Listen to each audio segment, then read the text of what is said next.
And welcome to the City of Montgomery City Council regular meeting for August 11th, 2026. It's exactly 6 p.m. and I'd like to call this meeting to order. We have a full quorum, Ms. Bevan.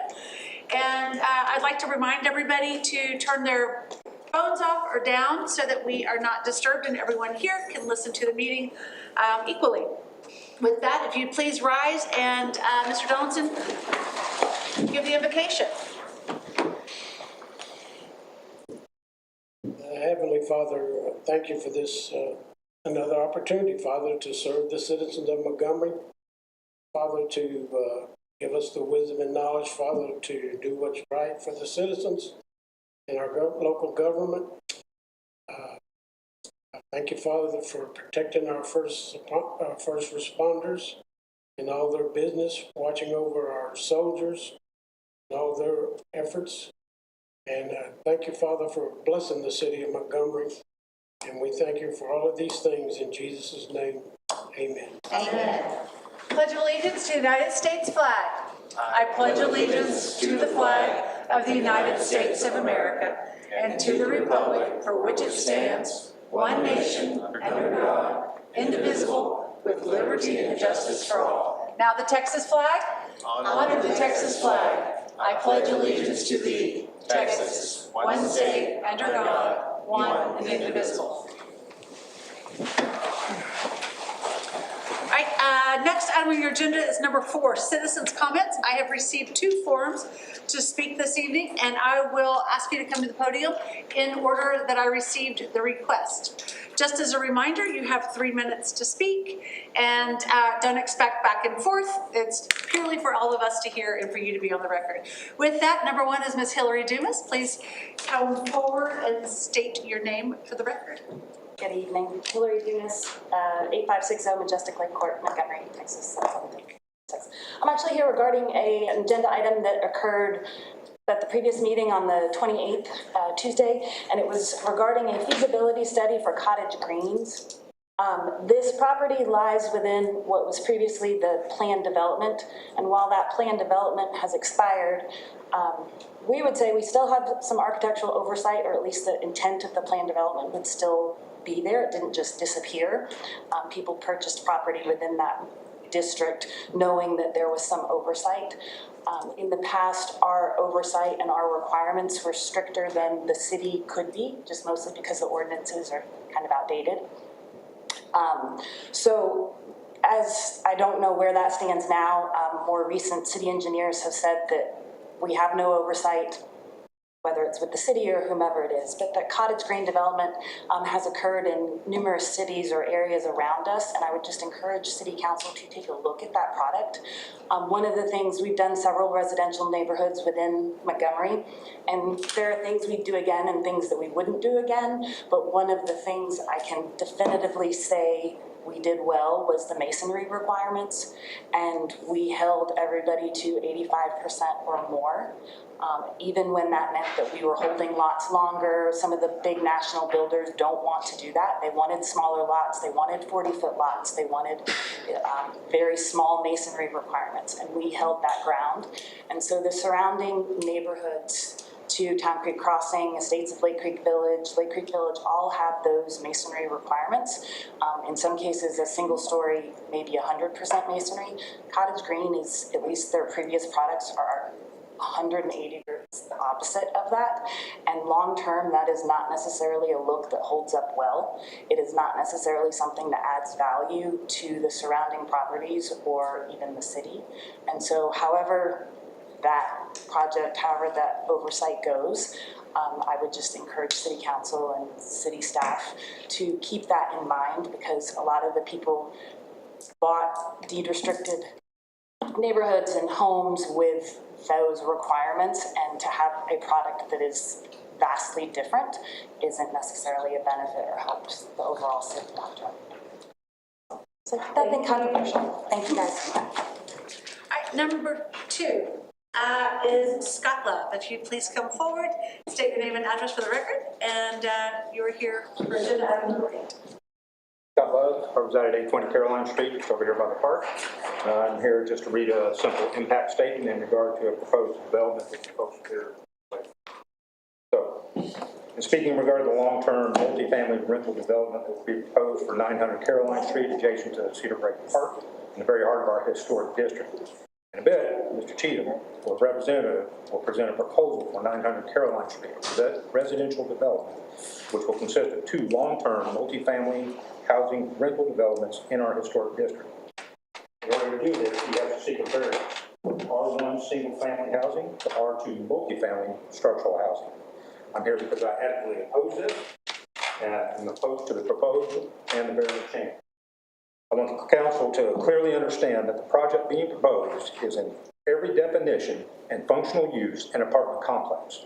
The developer may call them duplexes, but the duplexes, townhomes, condos, and apartments all share the exact same core characteristics, and that is they are residential, multi-unit residential structures. They have shared walls, shared land, shared infrastructure, and shared multifamily density. The 2 duplexes being presented equal 4 dwelling units.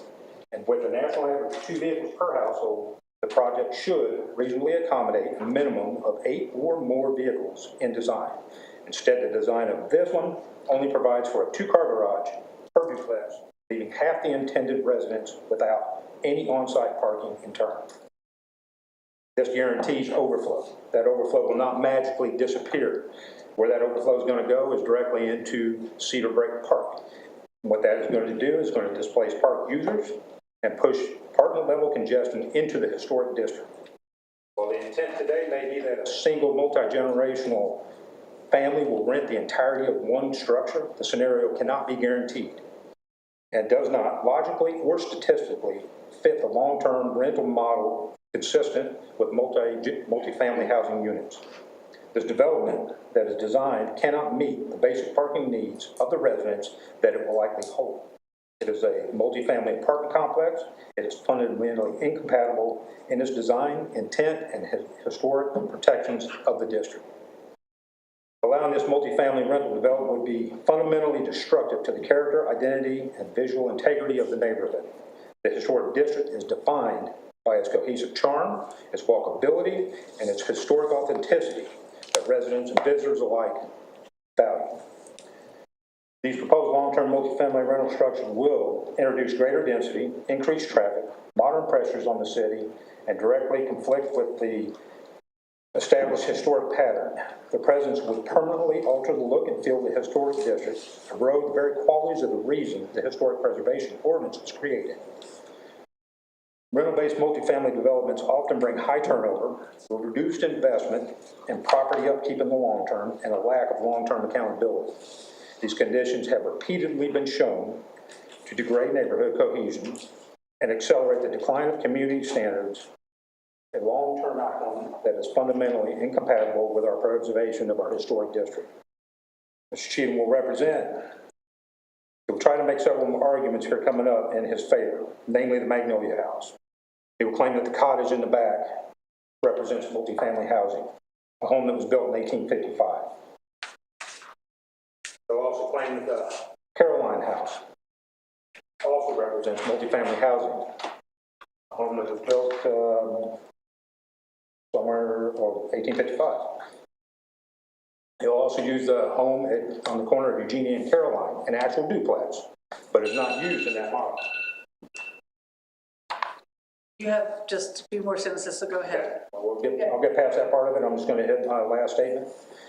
All that said, I need to be absolutely clear with the city. If the city chooses to grant this variance, allowing a long-term multi-rental development on any R1 parcel in the historic district, then I formally demand here tonight on the record that my property located at 820 Caroline Street receive the exact same R2 designation in perpetuity. My family, my descendants, must have the same right to build multifamily rental housing units. Any variance granted to one property owner must be granted equally to all one property owners within the historic district. Not doing so is unequal, indefensible application of zoning authority. I asked before, I gotta ask you again, what do you want your city to look like? Thank you, Mr. Love. All right. Next item on your agenda, taxpayer impact statement, number 5. This notice informs taxpayers of the potential impact of the proposed tax rate for fiscal year 2026 through 2027, comparing what would be paid under the no new revenue tax rate versus the proposed tax rate.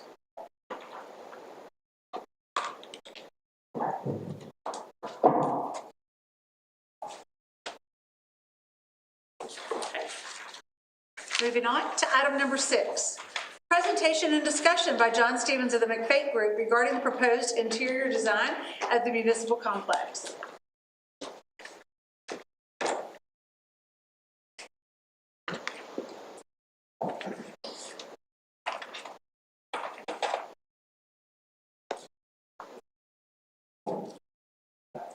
Thank you, Council. I appreciate the opportunity to be back. Today is kind of a pretty exciting day. I brought Jenna Walker. She's the interior designer.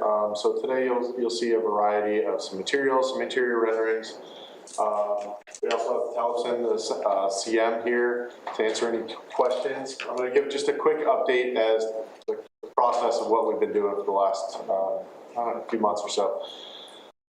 Since the hiring of the CM, we've been working on, we're not quite there yet. We're getting close to presenting a CM GMP budget.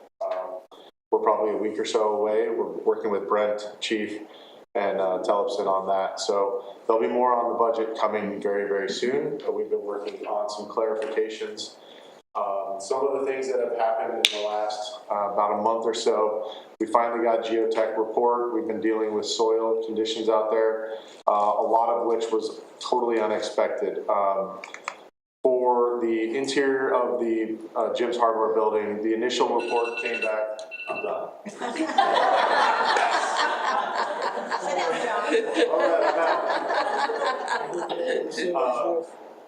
For the interior of the Jim's Hardware, the initial report came back that they wanted us to exceed what the existing foundation system was. Currently, the Jim's foundations are 7-foot caissons with bells to withstand the uplift from the soils. They requested us to go down to 12 feet caissons. And this was a huge deal because we have a lot of new columns coming in on the interior of the building. On the exterior of the building, for the addition that we're putting on, the soils are even worse on that side. They wanted us to remove 78 inches of fill and still do caisson and bring in 78 inches of engineered fill. We were planning on shallow foundations, spread footers for both of those. So once we got that news, we've had quite a bit of meetings with Terracon, Telipson, myself, structural engineers. We've kind of got a game plan back. We've asked the geotech engineer to kind of re-look at the report. So the foundations have been the biggest driver right now of the progress of the building. So we're able to do shallower foundations with no caissons inside the building. We've been working with the design team, the engineer, and the geotech engineer on that. So that was a very positive date when that happened. For the addition, they're still holding true to bringing in removing 78 inches, bringing in fill, and now we still have to do some caissons out there. The soils are really bad. The moisture content is very high out there, so the reason for that is to eliminate what did she call it? The vertical rise. Yeah, the vertical uplift for the soil conditions. So that's been something that we've been dealing with for quite a bit. We've been working with the L Squared on the civil engineering. They've put together multiple rounds for the expanded parking. We'll have that updated design here very soon. And then we've been working with the mechanical, electrical teams to kind of reel in from when we did a design. Can't talk today. When we did a schematic design, they provided narratives, kind of just a starting point for their designs. So we started with that, and now they're into the design, they're into the calculation. So we've been picking systems. We've got the correct amperage on the building now. We've got systems designed for the building. We'll have some options for you guys in the next 2 weeks. We'll provide some options for you guys to take a look at, both mechanically and electrically as well. Interiors, Jenna, you'll meet here in a second, has been rocking and rolling on the interiors. We've been putting an emphasis on all the public spaces, but you'll see, so the floor plan is largely unchanged. There's been some tweaks, there's been some dimensional changes, but for the most part, the plan is as it was. If you want to go to the next slide. So there's the first floor plan. The second floor, we've kind of added some clarifications. And you'll start to see a little bit more detail that's been popping up inside the plans. You'll see some of the interior elements that Jenna and her team has been adding. And you'll start to see the interior renderings that she's been putting together. Next slide, please. So this is the reflected ceiling plan. So this is like, you know, a horizontal cut of the building looking up. So we're very budget conscious. So we're trying to spend money in the areas where it's more public and more interactive spaces. A lot of the rest of the building is just your acoustic ceiling tile, some nice light fixtures. But you can see right in the middle is the courtroom with the star and a recessed cove lighting. The lobby feature is a higher ceiling with a, I'll let Jenna talk about it, but there's a ceiling feature there over the lounge area. And then you can kind of see most of the offices is just your 2x2 light fixtures and the ceiling tile. You can see the two conference rooms. They've got kind of a nice drywall cove around and a elevated ceiling and feature in the middle. And we'll have some nice decorative light fixtures in those conference rooms as well. There's the second floor. So again, very similar layout, offices, 2x2 light fixtures, 2x2 ceiling grid, and then spending some money in the training room, and then in the break room, and those kind of more interactive spaces. Don, did you say that star's on the floor or it's on the ceiling? Ceiling. Okay. Yeah, she'll get to it. There's a couple renderings in there. Exterior-wise, we've been really honing in on constructability, working on materials. So the exterior, the police department was probably the largest area that hadn't really received a lot of attention. The initial design had a big arched window similar to the tower. Well, that was going up into the roof. So we've kind of worked on clarifying the materials and the constructability on that. If you go to the next slide. It's the east side of the building, the back side of the building. That's an existing metal panel. So we've been looking at working with Tellefson and their team on how we're going to address three sides of the building. So we've looked at tearing down those three sides, and as of right now, it's we're going to be saving those three sides of the building, and the back side we're going to address it with a nice metal panel, horizontal metal panel that's going to go over top of the existing vertical metal panel there. Some of the things that we're going to be doing is addressing there is no vapor barrier, and there is very minimal insulation on the existing walls in there. So working with Tellefson and Ezra, we've devised a system. Closed cell foam, spray foam gets us the vapor barrier and a nice insulation. We don't have to tear down three of those walls, so that's a savings there. We're going to be working with them to devise a nice detail to cut in the new windows that you see on that. So there's been a lot of, it doesn't look like there's a lot of progress, but there's been tons of progress. I didn't bring in the wall sections. We have wall sections and some details now that we've been working on, really trying to figure out how this building is going to be constructed. The second floor mezzanine too has been, I've heard some rumors, there's, some dialogue out in the public. It's still we can build this, it's going to be built. So that's some of the soil conditions that we've been working on right now with the structural engineer. So just wanted to give you the update, and you can click to the next couple slides or some renderings. So you'll see some of the tweaks there. We are exploring some options to keep some sections of that west facade. We'll see how that goes as potential cost savings. But you can kind of see how the facade has kind of developed. I added a couple extra renderings of the north and the east sides, so you kind of get a game plan of what those begin to look like. The feedback that I'd heard was it all looked like one building, and doing these two different facades definitely gives the distinction that there's two buildings. So thank you for hearing that.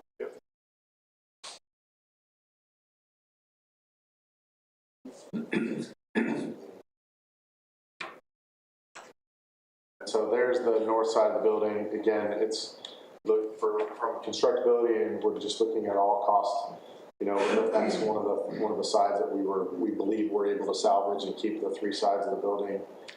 We are exploring the west side, keeping it, but you can kind of see the new windows, the existing electrical service there, the infill loading dock, the infill overhead door that's there, and then obviously cutting in the secondary entrances there. And then on the back side, so the back side is just a horizontal metal panel. We're working on exactly which one that is, but it's going to go right over top of the metal panel and some sheathing, which will get us the vapor. We'll add a vapor barrier. So it'll be a much nicer envelope, you know, watertight, airtight. So I have a question about your closed cell phone. That's going to change the HVAC system. So it's all new HVAC system. well, I understand it's all new, but that's a different. You have to have fresh air exchange on a closed cell phone, which is a lot more expensive than traditional HVAC.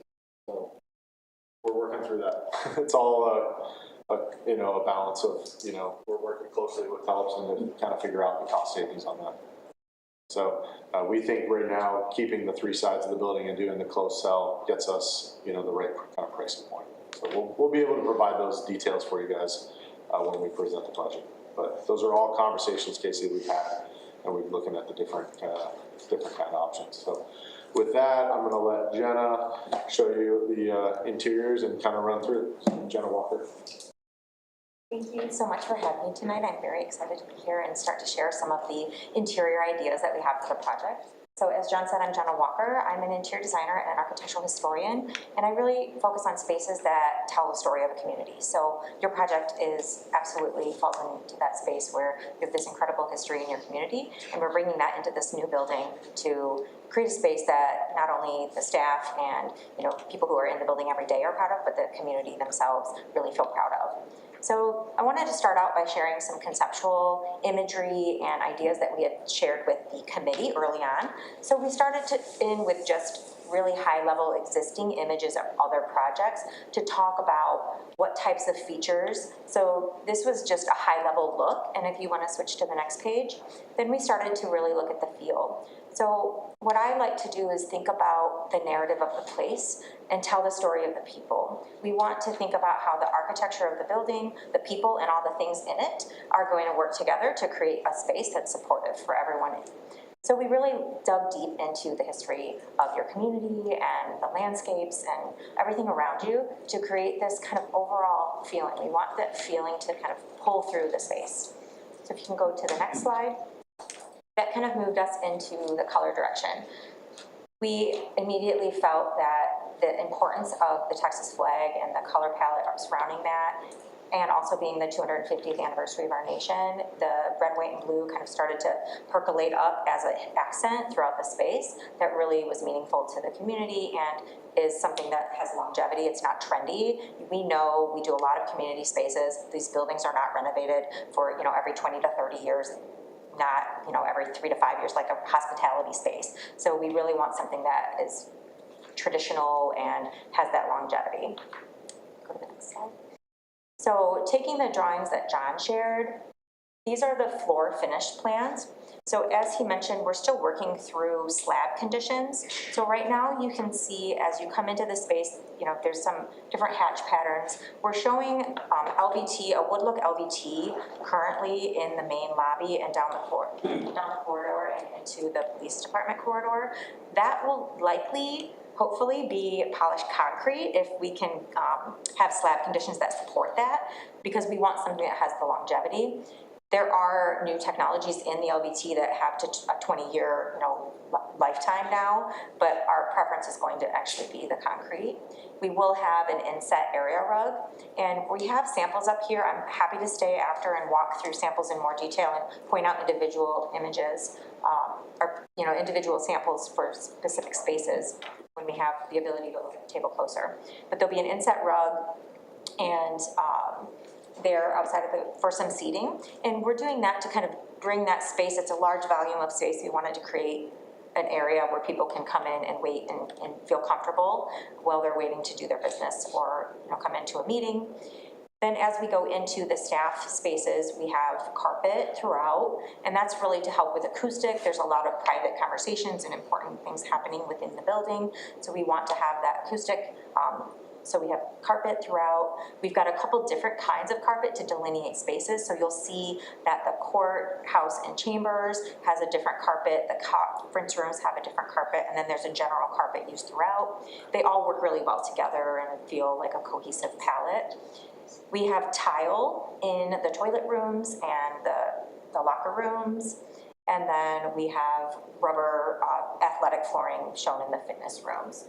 Once you go into the police department side, we want them to feel cohesive with the city building. So you'll see the carpet continues through, but we do have more LVT and some specialty finishes, you know, poured epoxy and things that are needed in holding cells and those type of special spaces. So if you want to go to the next slide.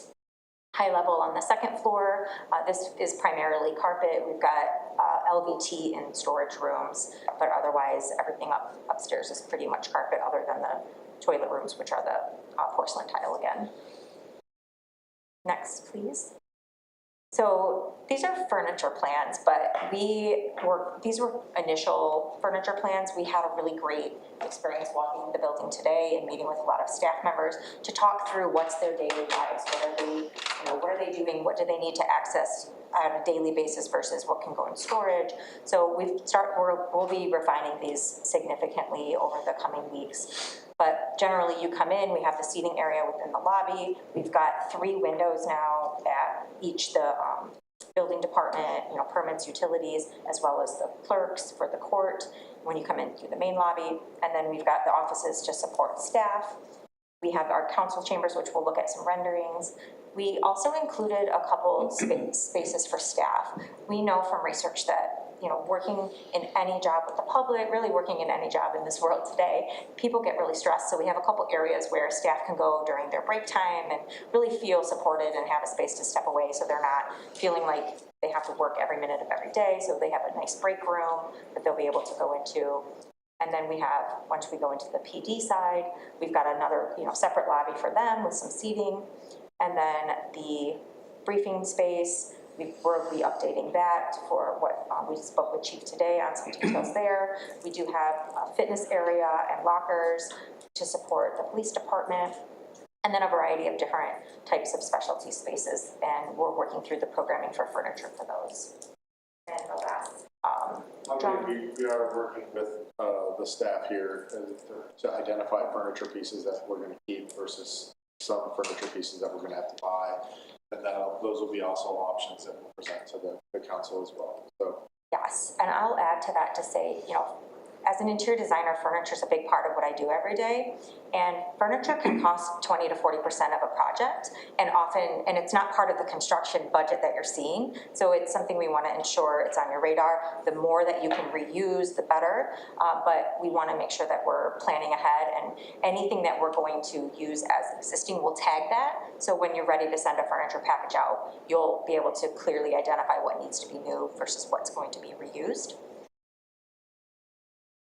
And then the second, so upstairs we've got some additional offices. We have a kind of open work area and team space for collaboration amongst the staff members, a small break room, and then we have the multi-purpose training room, which can be used for a variety of different events as well. Next. So I wanted to just briefly go through a few of the key spaces.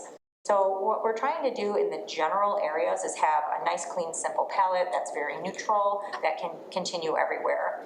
But then we have a few areas that we've started to highlight for spaces that we want people to feel proud of and feel comfortable coming into. So the lobby is the first.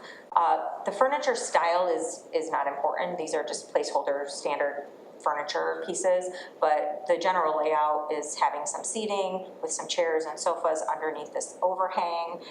You'll see the rendering in a moment. We had some artwork and wood. Meeting with the design team, the committee yesterday, they had some ideas on maybe some murals and things, so we'll look at that. We have this piece above that seating area that's gonna come down, and that has some acoustical properties. So there's a few areas that we've added some layers of acoustics to help, you know, mitigate sound transfer and keep the space comfortable from a sensory standpoint as well as, you know, physically comfortable. Can you walk me through that lobby? Looking at that, like I just see a lot of boxes and. Yeah, I Around it, think but looking at the rendering might be. Yeah, we'll go to the rendering, you'll see it. I think that you can go to the next page. So here's kind of an initial, this is a very first pass. This is not final designs, but the general look and feel that we've kind of worked through with the committee is having some kind of mural as you come into the space with that seating area, and then you'll have the ceiling feature.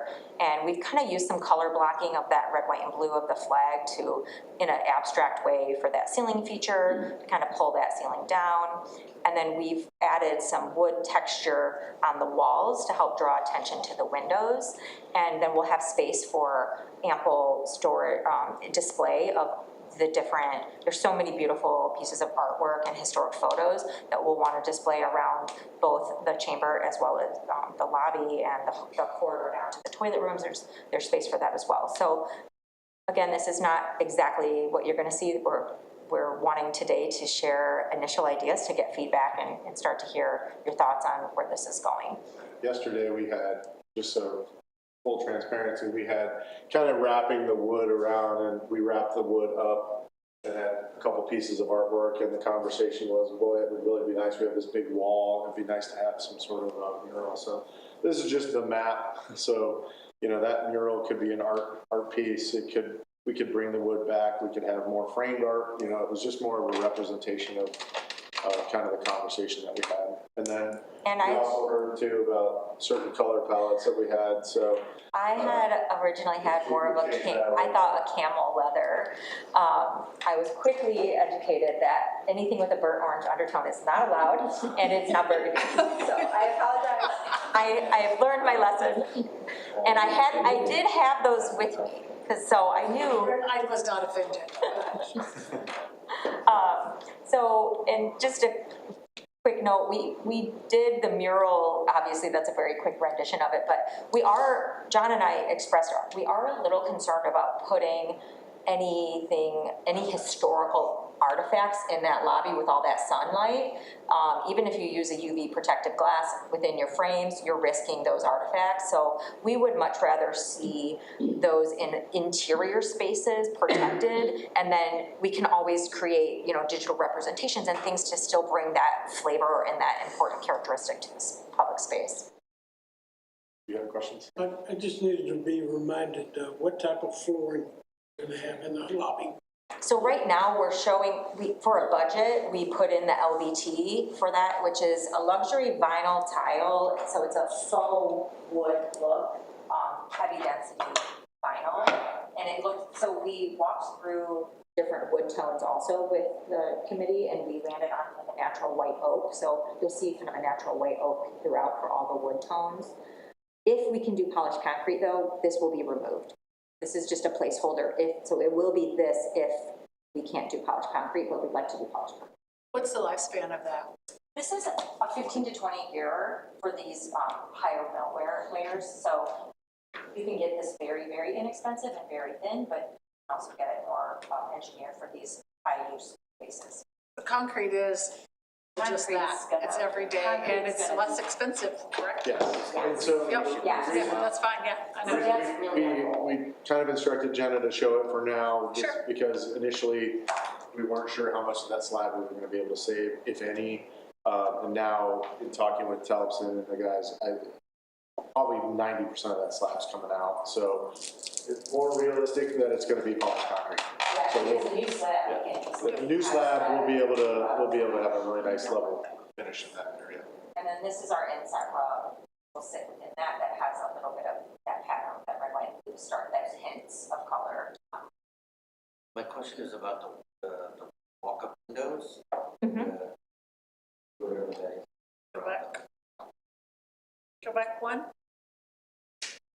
So we actually have it's not drawn exactly accurate yet here, but we have a metal detail, and then we were gonna have a quartz surface at the window. So I'm okay with the windows, the wall. Oh, that's a wood, that's a textured wood panel. Yeah, so that has to be. That means LT, that costs. Yep, we've heard that, so we are exploring alternates. Tilly said the same thing yesterday. Okay. We do want to have some interest in there, so it doesn't feel like a flat space, but we hear you, and we'll explore some options. I like your camera color. We'll have that fight later. Yeah, I like the Arm wrestling. Too dark for me. It's too dark. The burgundy? Yes. We have lots of time, and honestly, furniture is, these are placeholder pieces. We don't have specification of furniture. That will likely be done by a furniture dealer or some kind of furniture partner. So we're putting in our basis of design, and we'll talk high level types and some of the color that we recommend, but then that'll be worked through in the furniture package. So then moving into courthouse and council chambers, you'll see some markups on this because we hadn't had a chance to talk through with the staff exactly how the space is going to function. But in the proposed plan, they have expressed wanting to extend the dais out to see all 10. So everyone at this current station here, as well as everyone at this, would all be within one curved piece. Everyone can see each other, and it would have a larger radius instead of being a little more flat like this one. So we can't repurpose this one then? If you want to repurpose it, then it would just change that plan and approach. We talked about if there's going to be a step up or not. That's a conversation to have. Do we want the dais to have that step up like it does now? So we've added a ramp to the side, and that ramp would never be allowed today. We'll have to have an ADA compliant ramp for that step. And so John and I are talking through that. And then we also have shown where we could fit up to 6 people if we needed any kind of jury box. And the plan for this would be everything would be mobile, so the space could be reconfigured for different uses. And we're looking also at where does that furniture then go when it's being used for something else. You can go to the next slide. These are some elevations. So we did have that textural wood. So we would like to have, again, some kind of accent piece. And then the desk itself would be the wood. And then if you can go to the next slide, I think we can skip these. I probably could have taken those out. So here's kind of an early idea of what that would start to look like. We currently have some areas off to the sides for storage or AV equipment or going into the conference room. So you'd have a little bit darker of a floor. We've got that ceiling feature, you know, something similar to this, but we're using acoustical material in the blue and white to create that star motif and to kind of bring that in as a feature within the space. And then if you can go to the next one, there's an additional view kind of looking off to the side of that space. How many people, how many chairs does that fit? So I did this today. Is it just not to scale? It's not to scale. This was hey, try to quickly make these changes that they talked about in a meeting yesterday. So we're gonna flush it out and we'll get it more detailed because I took measurements of all the equipment today and we wanna make sure everyone has at least 3 to 4 feet. So we're gonna lay that out. It'll actually likely arch even a little further. So we'll continue those conversations. So look and feel, but not detail today. So toilet rooms, within the staff spaces, you know, we're looking at porcelain. We want really easy to clean, durable spaces that will withstand time and use. So we've got, we're showing porcelain on all walls. That's something we'll continue to have conversations. We may, you know, take it down to halfway or remove it for some of the walls as we continue to value engineer the project. But for now, to work towards that GP, we wanted to put, you know, the maximum amount we would see. So we've got porcelain tile on the floors and walls, and then solid surface on this countertops with laminate for the ADA apron at the lavatory. Next, please. So conference rooms, as John said, there's some detailing on the ceiling similar to the conference room we have now. And we're looking at having a larger table in the conference rooms and having some built-in millwork to support any kind of events that are happening. So there's an open counter that can be for serving food or laying any materials out, and then a large display screen for presenting. And if you can go to the next slide, you can see how that starts to look from a rendering standpoint. We talked about potentially having maybe the ceiling tile in the recess could be different colors in different rooms. We can play with some details, you know, as we go forward. We wanted to have glass for the wall. We've talked about potentially adding some privacy to that and, you know, some film or using frosted glass, but really just wanting that light to be able to permeate into the space so you don't feel super enclosed. The conference rooms are inboard from the outside walls. We're trying to bring some layers of light penetrating into spaces, so yeah, we'll balance that out with some, you know, like Jenna said, the privacy film. So then we did, as I mentioned, create a couple of these spaces for the staff to have areas for respite, to step away from their, you know, work and, you know, have their lunches and breaks. And so we have a main break room on the first floor and have kind of a built-in banquet seating and some tables, and then at the kitchenette area. So much different than what exists today throughout the building, in one shared space also to allow people to kind of interact and have moments when, you know, the staff pass by one another informally from both the police department and the city building. If you can go to the next slide. So this is, you know, showing some wall covering and pattern fabric to just kind of make it a space that they can step away. There's also, I believe, a patio to the back. Right, John? Is there a patio to the back of this? Yeah, so that people can step outside and you know, there's a lot of important research about nature and having access to daylight and nature throughout your day to, you know, help with burnout and productivity. So we wanted to have that space for the staff to be able to have that. You can continue through that. So then we also have the public toilet rooms on the main thoroughfare. Also wanted to have those really durable. So we've got a porcelain tile and walls and floors in there as well with, you know, nice fixtures. That's going to have just a sink, an individual wall-mounted sink instead of a full countertop. And then going into the police department, this lobby carries some of that similar feeling from the main lobby, but then has a few things that give it its own you know, kind of feel. So we have the window that will have some similar detailing, likely changing the exact texture of what that wood is by having that accent piece. Signage will be important, but also just visual cues to show people, you know, oh, this is where I go. That's really important for, you know, whether there's differences in age or, you know, language or ability. We want people to come in and be able to navigate a space pretty quickly and easily. So by creating these cues with color and finish, it also just helps direct people. If you can't read, then you can easily see where to go. So here's an early visual of what the lobby starts to look like there. We've got some flexible meeting spaces. So just showing a few variety of different types of spaces there. And if you can go to the next one. So this is showing the chief office that has, you know, some advanced, you know, more spaces. You know, he has his own bathroom here, but it's a general overview of what all offices would look like. So depending on what the role is and what the needs are, there may or may not be some side seating and a table within the office. We met today and look, there's a lot of storage needs that are going to need to be laid out more directly, but this is showing generally you'll have a task chair, some side seating. If there's a table, there may be a small conference table, and then for the majority of these offices, having the storage along the wall with a peninsula desk will allow that light to come into the space and not block the window.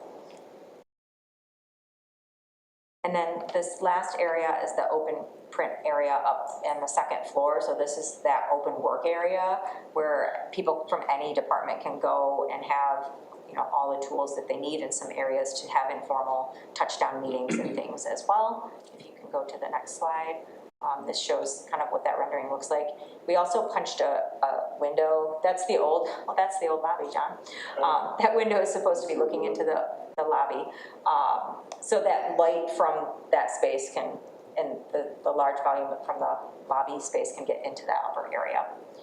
So this just shows a few areas where people can work in different ways.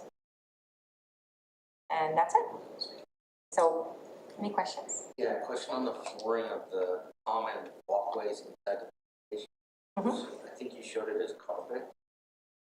So in the front area, Yeah. it's carpet. In the back area, so connecting offices, it is carpet. But The common areas where to and from the holding cells to the. those are all currently LVT. Yeah, and if, again, polished concrete if we can do it. So likely polished concrete.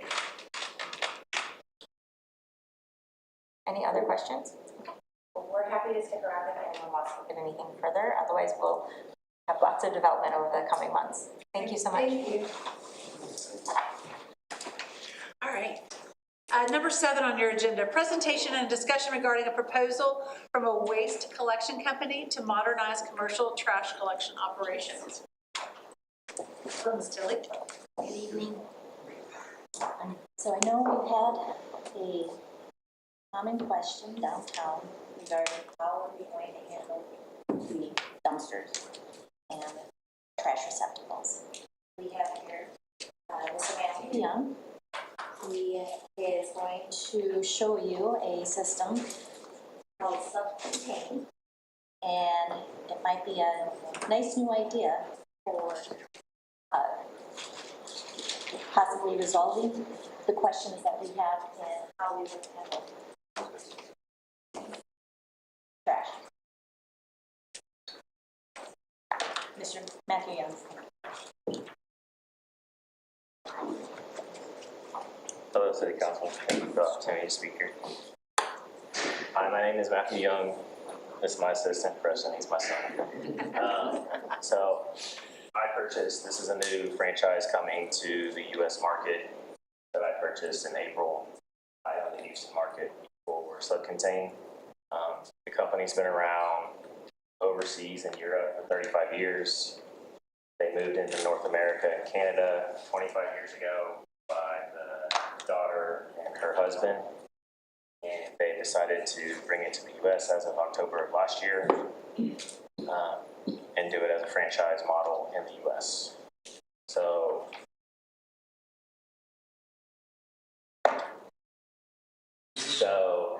it's a semi-in-ground dumpster. So yes, it is a more permanent structure than your typical 8-yard, 4, 6, 8-yard dumpsters that you don't use as much trash. So my dumpsters hold more. They also don't have to be picked up as often. Sorry, how much more? So they hold 30 to 50% more trash than your typical dumpster, your typical 8-yard dumpster. They also have no wastewater runoff. So when like the metal dumpsters, they put holes in the bottom, you put trash, they leak, all that waste runs into the parking lot. Ours don't because they're in the ground and they're in a leak-proof bag. This bag is actually made of material trip stop, so if it gets punctured, it won't tear anymore, and we can come out and replace it. I also, like I said, it's a crane truck, so it's loaded from the top and empties in the bottom as well. They are ADA compliant. They also deter rodents because there's no smell. They produce no smell in the dumpsters. I mean, when you open it, it opens to the left at 110 degrees. It's about a 2x2. You can put like a 55-gallon trash bag inside. So this replacing all of our commercial Downtown commercial. And they can be wrapped. I gave y'all a couple of renderings of different places right there in the community building where you can put them behind the bollards or you can put them behind where they are now. So, and they can be customly wrapped to blend in with the surroundings. Texas flags on it. So if y'all put it, like, chose to go with us and y'all put it at the new building, you could put your City of Montgomery on the logo of the front of the bins. How many other cities do you have currently? How many? I just purchased this in April. I just got released to start marketing as of the end of June. And my truck is being built right now. It'll be here in September. And the bins will actually be shipped from Canada tomorrow. How far far do they go in the ground? So they're buried in? So they are 6 feet, so they're 5 feet underground, 3 feet above, they're 42 inches high. So it's 8 feet. Yes, sir. How do you keep people from climbing in and getting stuck out? Why would somebody climb in a dumpster? Hey, man, there's a lot of. It avoids dumpster diving as well, because they're out in the open, who wants to? And then if y'all ever go to city zoning, to where you have to have a structure around, the bin is actually the structure. So instead of having like a dumpster corral, the bin, there's a HPE, it's a high propylene material, like a Yeti cooler. It's all virgin plastic that goes into the ground. So those things last 50 years. So 35 years ago, they have not replaced one. The bags generally last 8 to 10 years. How many days a week do you dump them? It 2 all days? depends. 1 day? So how many days, do you know how many days y'all do now? You do what? Y'all do one, then I can do one. Or if you're doing one, I can do every other week. Because I hold more. I hold 30 to 50% more. So I don't have to come out as often. And then the driver will lane at top every time they come out and dump. So we sanitize as well. How much does this cost? Roughly about 10,000. How much? 10,000 Per bin? per bin. And then weekly fee for pickup. And then weekly, yeah. It'll be, I mean, if y'all are doing one, I can do every other one. But I would imagine that we would have, we would then And I can adjust the bill price. the businesses that would use it to pay for that fee that we would incur to have the service, so it would just be divided up by however many businesses. Yeah, and are you suggesting purchasing all of these units ourselves, or is there some sort of an agreement to get into the? I mean, a lot of times, like dumpsters are owned by the trash company. No, they're not. So you rent them. You pay $100 to $200 per month per dumpster that you already own. You just don't see the price. You just see, but you know what I'm saying? Like, this is purchased, you own this. You own it, so it's a one-time fee. You don't pay, So the city owns these items. Correct, yes, sir. So instead of paying $100, $200 a month for what's outside now, after a few years, your return on investment's done. What are your costs for your pickup $85 pickup. per can? So if we purchase them and we decided to use the service, how do we? They've only lost one customer in 25 years. That's because there's no other option. No, there's other options. Sure, for the barrel. In the U.S. market, yes, I am the only option. But in Canada, there are other options. They do have competitors. I'm sure eventually I will have competitors, but probably 5 to 10 years. So you are the only? I'm the only one in the U.S. I'm the only one in Texas. So there's 30% more garbage. How did you calculate that?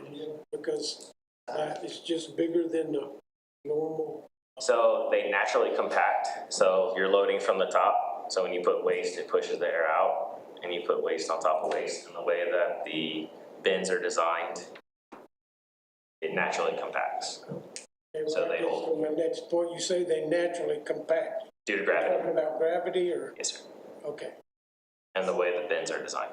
So if we were putting them downtown, how would you determine what businesses use them? So we have 2 different types of bags. So there's one for like restaurants. They have like a clamshell at the bottom. So that way, even though they're leak-proof bags, there's a little 100-gallon clamshell at the bottom, so they also don't leak. So not everybody can dispose of garbage in. Yes. Just normal bags? Huh? Is it, you guys know if there's special bags or normal bags? Well, that's the whole thing. You're talking about trying to bill it out if they don't want to Bill it, participate, yeah, right? yeah. Yeah, there's no way to.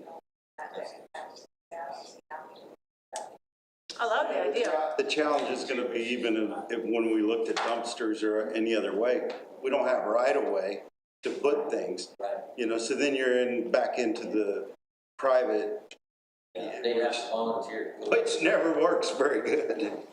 You know, since we don't have alleys, if we had alleys, that'd be a different story.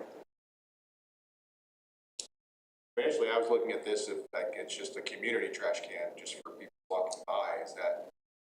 Yes, they did a test pilot in Raleigh, so they have like some odd 100 and something, like roll carts, like your typical in an alley, and they put 8 of these down the city of Raleigh in North Carolina downtown, and they did some trash and some recycle. There's smaller versions of these for? They make 2, so there is a M3000 and M5000. What are we seeing here? Those are the M5000s. Those are the bigger ones.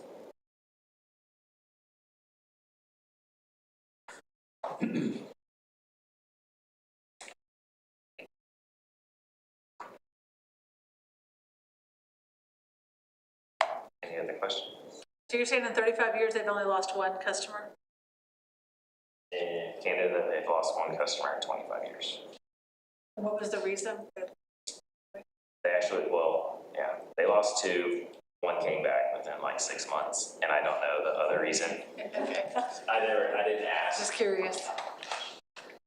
Yeah, it's a great idea. Is this mostly with cities, or do you constantly contacting businesses? City, restaurants, apartment complexes, just no residential. So here's another question. What's their impact resistance? Like if somebody drove their car into it, dropped the wheel in there and everything else, right? We have to put posts around it. You're talking about public space. Right. And the public, I'm in the public, I do stupid things. We all do. You can put bollards, like the yellow bollards, or I mean, they can be colored, whatever color, of course.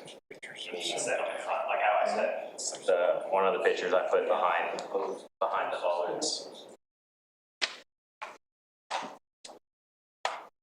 And you're here locally, I noticed a 936 number? Yes, I live in Conroe. We're locally owned and operated.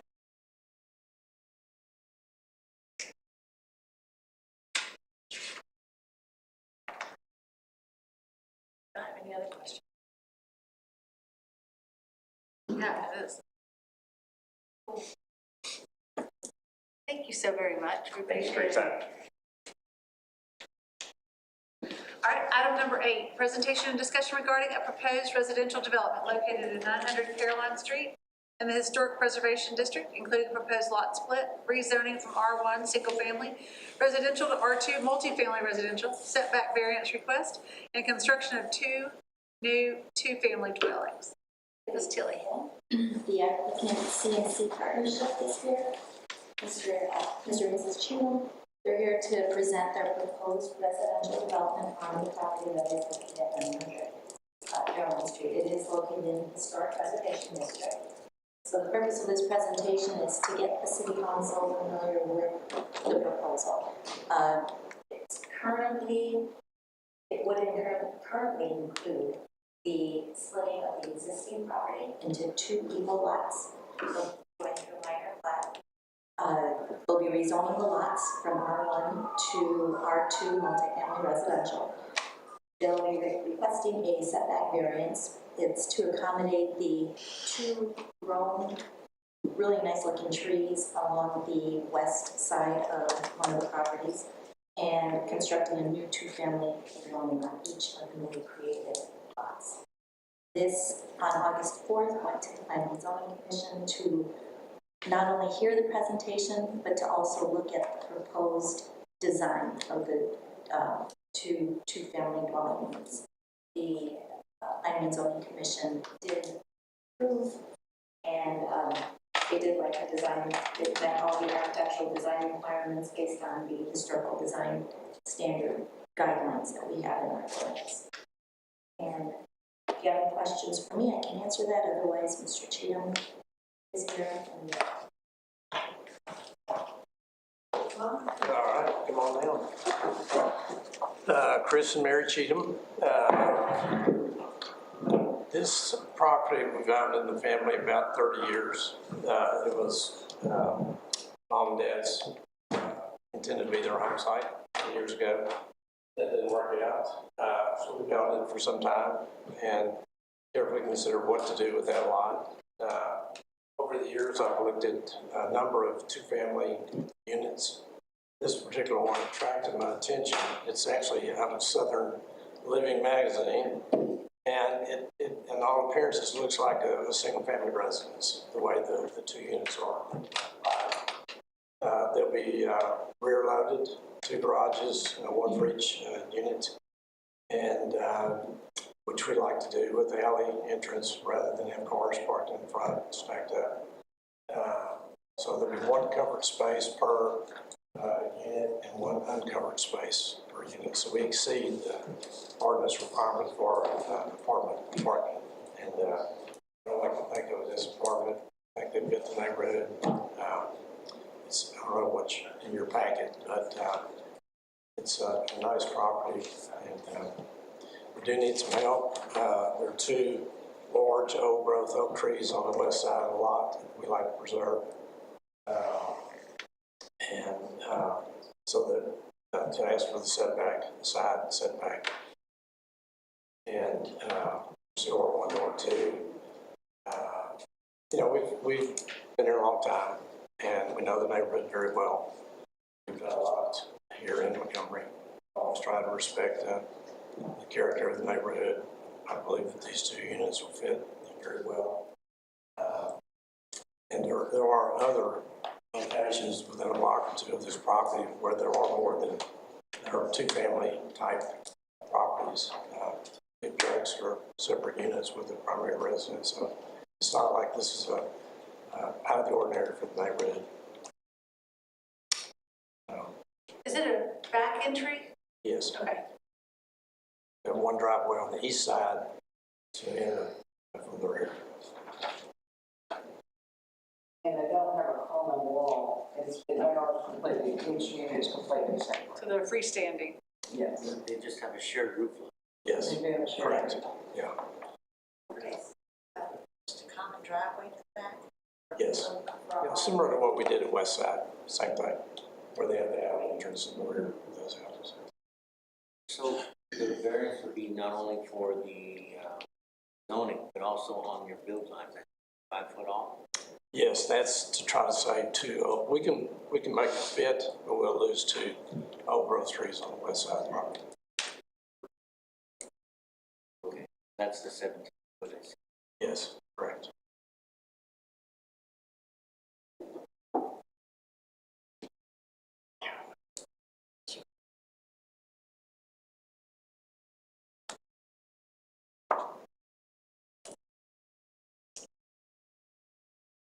How big is each lot? It's 0.35. Total lot was about 17 so it's a very nice lot. The shape of the lot really fit to split it. So they exceed the requirement for an ordinary lot in town. How many square feet are they each house? Each building is about 2,200 square feet, so each unit is about 1,100. And we had a comment earlier today, what about the parking situation? I mean, we're going to provide more parking than is required.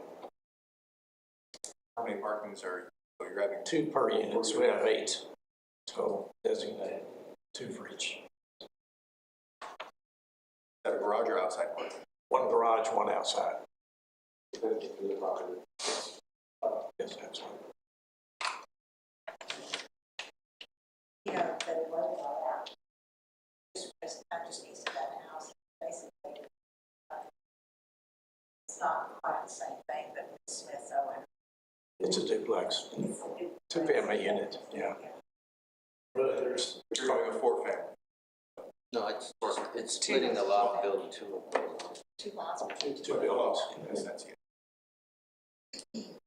Mr. Cheatham, I appreciate everything you've done and are doing for this city, but I believe that when you pass down 105 and look at Cedar Break Park, that's one of the most pleasing spots in this city. And I know from your architecture that you have now and will continue to do, that you're going to do your best to make everything look presentable and in a way that it won't be, won't mess up the aesthetics of what we see.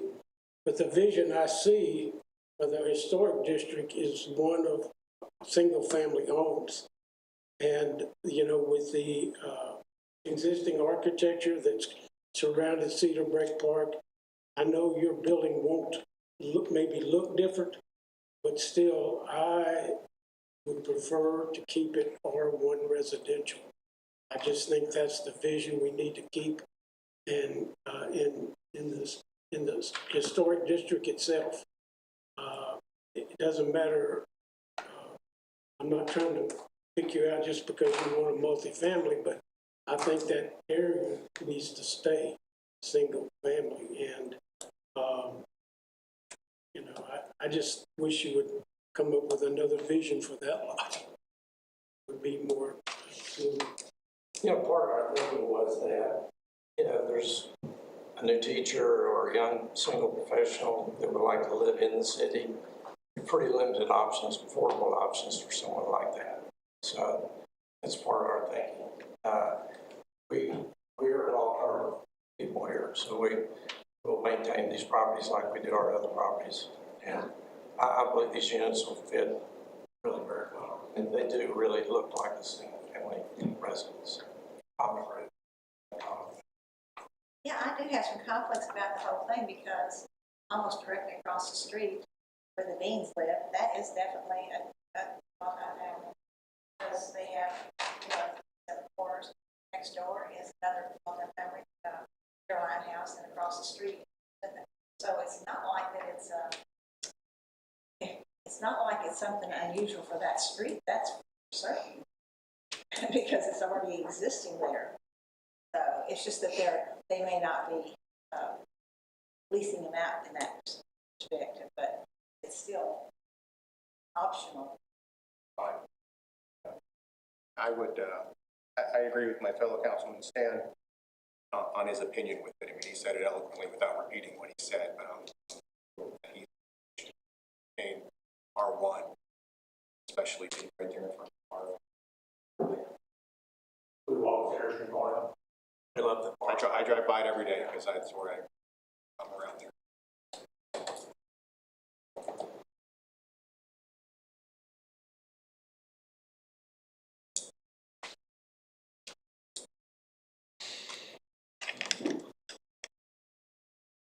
Anybody else have any questions for Mr. Cheatham? I don't have any questions. Looks beautiful. It looks like the same cottage aesthetics that you're keeping cohesive. This is just a discussion. Yes. So we don't need. No. Nobody's trying to think about it. All right. Thank you. I appreciate it. Very much. Next item on your agenda is the consent agenda. Item number 9. Consideration of possible action on the City Council Board of Adjustment regular meeting minutes from July 28, 2026. Number 10, consideration of possible action on the City Council special meeting minutes of July 31st, 2026. Number 11, consideration of possible action on the investment report for second quarter 2026. 12, consideration of possible action on to accept excess collections of 2025 debt service and certification of debt service collection rate for 2026-2027. 13, consideration of possible action on a resolution of the City of Montgomery, Texas, calling a public hearing to be held at 6 p.m. on Monday, September 14th, 2026, regarding the proposed fiscal year 2027 tax rate and fiscal year 2027 annual budget. 14, consideration of possible action on a resolution approving the Montgomery County Emergency Communication District budget for fiscal year 2027. 15, consideration of possible action on the request to reschedule Tuesday, November 10th, 2026 City Council meeting to Monday, November 19th, 2026 to be held at 6 p.m. Number 16, consideration and possible action on the request to cancel Tuesday, November 24th, 2026 City Council meeting. And 17, consideration and possible action on the request to cancel Tuesday, December 22nd, 2026 City Council meeting. Council, would you like to take these individually or cumulatively? What is your pleasure? I'd like to pull 15. 15? Thank you. There's a motion on the table to pull item number 15 from the consent agenda. This motion is debatable, amendable, or requires majority vote. Been moved by Mr. Olson, seconded by Mr. Glazier. All those in favor of removing item number 15 and approving all other items on the consent agenda, say aye. Aye. Those opposed say nay. The ayes have it, the motion carries. We will approve all of the consent agenda, but item number 15. Item number 15, consideration and possible action on the request to reschedule Tuesday, November 10th, 2026 City Council meeting to Monday, November 19th, 2026 to be held at 6 p.m. What's the reasoning? I think it's for the police. It says, The conference. There is a correction. It should be moving it from November 10th to November 9th, and it is due to the TML annual conference. Yeah. So the 9th makes a lot more sense, and I'm okay with that. what happened on the 9th? Yes. We're in Instead of T1. the 10th. Yeah. Moving it to the 9th. I make a motion. That's to 2 approve days based before. on- Yeah. Motion, Mr. Glazier, that we approve item number 15 with the correction of moving the November 10th, 2026 meeting to Monday, November 9th, 2026. Very good. I second. Seconded by Mr. Olson. This motion is debatable, amendable, requires majority vote. All those in favor of accepting item number 15 as presented with the caveat of changing Tuesday, November 10th, 2026 City Council meeting to Monday, November 9th, 2026, say aye. Aye. Those opposed say nay. The ayes have it, the motion carries. And we will change the Tuesday, November 10th, 2026 City Council meeting to Monday, November 9th, 2026. All right, regular agenda number 18. Consideration of possible action to approve the proposed FY 2027 tax rate for the City of Montgomery. Mayor, Council, as we discussed last night in the workshop, since 8 years? 2017, 2018, something like that. The City Council has maintained a tax rate of 40 cents per $100 of valuation. So what's being presented to you this evening is the information from the tax office based on our calculation. Based on the calculation, the no new revenue tax rate would be 0.3921, and the voter approval tax rate is 0.4649. We held steady with the 40 cents that we've used in the past, and those were the numbers that were used. Proposed budget that was presented last night in the workshop. So staff is recommending that we continue with the 40-cent tax rate as our proposed rate. So this item that's in front of you this evening, if you choose to go with a proposed rate of 40 cents, there would be a motion to do so, and this vote is required to be a record vote by each council member. So I did the math for the rest of the council. If the difference between the median rate, the median tax value here, median homestead taxable value, the difference between your no new revenue rate and our standard 40 cents on the 100 that we stay with is $41. So.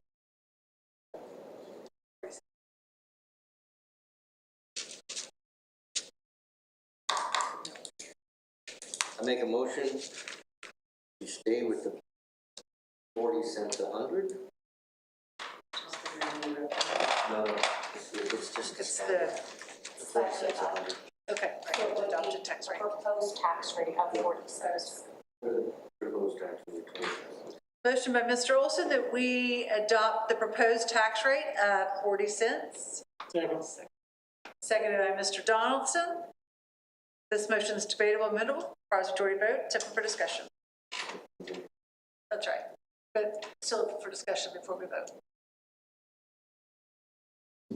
That would give us Ms. Langley, your vote?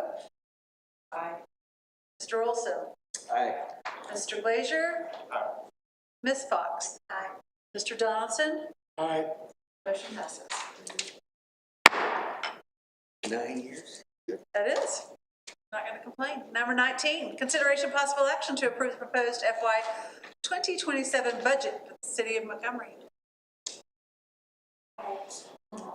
This draft that's presented to you this evening aligns exactly with what was presented last night in the workshop. Approving the proposed budget this evening allows us to post this proposed budget for 30 days, allowing us to be able to adopt it following the hearing that would be held on September 14th. Oh, I do have one question, and I apologize if I wasn't here last night. Just want to ask, because I didn't see that there was a change to raises were funded. Was it figured as at the suggested 50 cents or 50% of 100? The merit rate? The merit raises were left in as what had been proposed in the previous workshop at 75%? yes, it's basically 5% funded at 80%. So, based on that, I'm Make that motion. Is that a motion? well, there's the action is to approve it. So we might still make a motion to approve it. Do you have a solution like that? Yeah, because I want to figure it at 50%. Is that something that's feasible, or is that? Yeah, it's the merit raises figured. So you fund your merit raises at 100%, 50%, right? So that basically means not everybody can get a raise based off of merit. Doesn't affect cost of living raises, that is standard. But the merit raises are funded at 50%. So half the people will get a merit raise, depending on how the department head decides, so it's smaller merit raise, whatever. It's up to that department how they want to divvy that out. You just, instead of funding at 75%. So what happens in that scenario, based on the way that our current policy is if you don't achieve at least a 3%, you don't get a merit increase. So there is nothing less than a 3% in a merit. And so you really tie the hands of department heads by reducing it to that 50%. No, Because it's 2.5%. that's if they give it across the board. Not everybody deserves a merit raise. When we put together this budget based on the information that we had received from the tax office, our tax rate, and we discussed this last night, Casey, with our use of surplus funds, even keeping the park at 800,000, we were able to reduce the need of surplus funds down to 643,000. Yeah, so I'm not debating it with you, I'm going to debate it with you. Yeah, that's fine. I just wanted to provide you that background.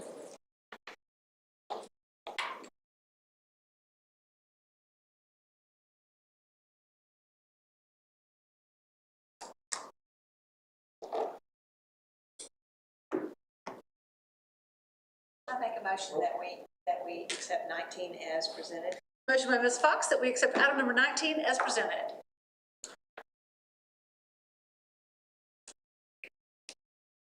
Is something able like to discuss further for the situation?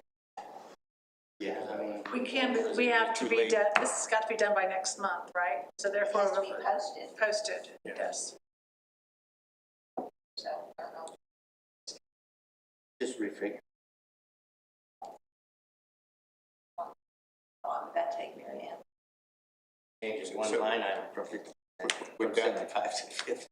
If it was to get refigured, we come to that conclusion, is that something that can be done within this meeting, and then you'd still have time to post it?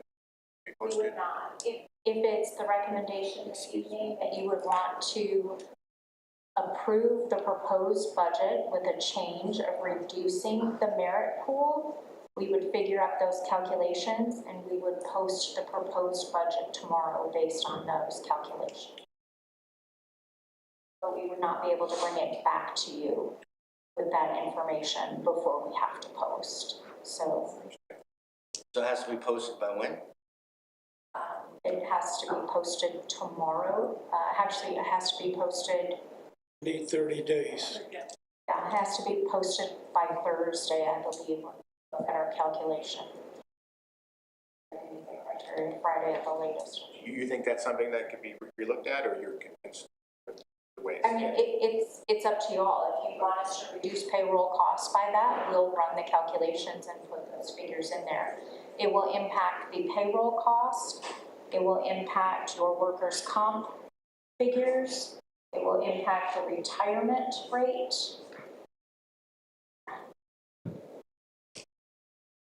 So there would be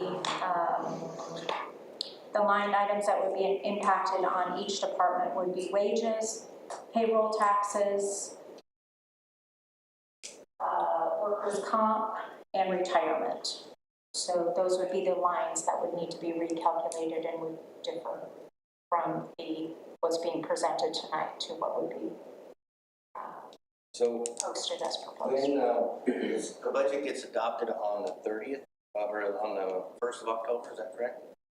The budget has to be adopted on September 14th in order to meet the deadline for the tax office.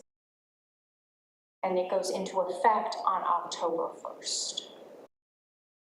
If it's at the rates that it's posted now, you're saying it's not a guarantee, that's what everyone, yeah, it's still up to. Right, it's a pool and it becomes the discretion of the department head. Historically, is that pool? No, we moved it all over the place. We funded that 100%. The last 2 years, it's been funded at 75%. And confirm we're at what now? 75 is what's figured in here. Like I said, it doesn't affect the cost of living raises. Cost of living raises is figured in. This is their pool. But it's up to each department head to see if they want to do that. Right, the way that our process works is we go through evaluations each year in November, December, and November, beginning of December, and then those merit increases go into effect with the first payroll in January.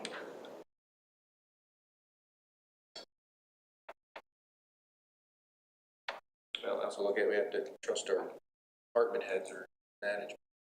Kind of a next, well, I'm gonna second. The motion is seconded to approve item number 17 and item number 19 as presented. This motion is debatable, amendable, requires majority vote. It's open for further discussion.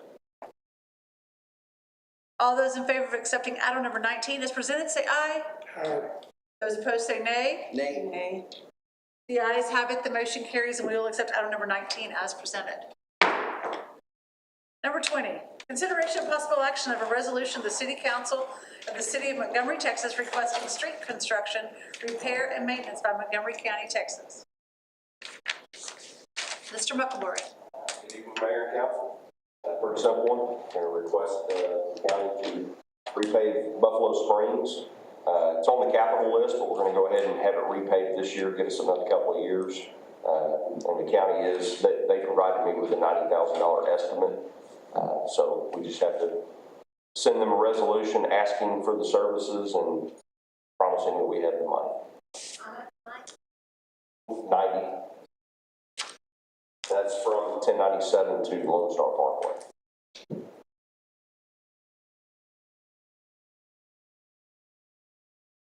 that 2 miles? What the footage is, to be honest. I curious. don't think it's that far.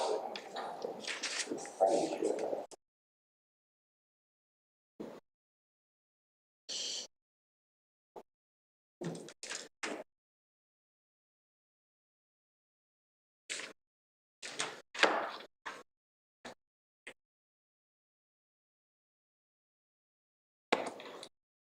Y'all haven't driven on that road, you might lose your teeth if you do.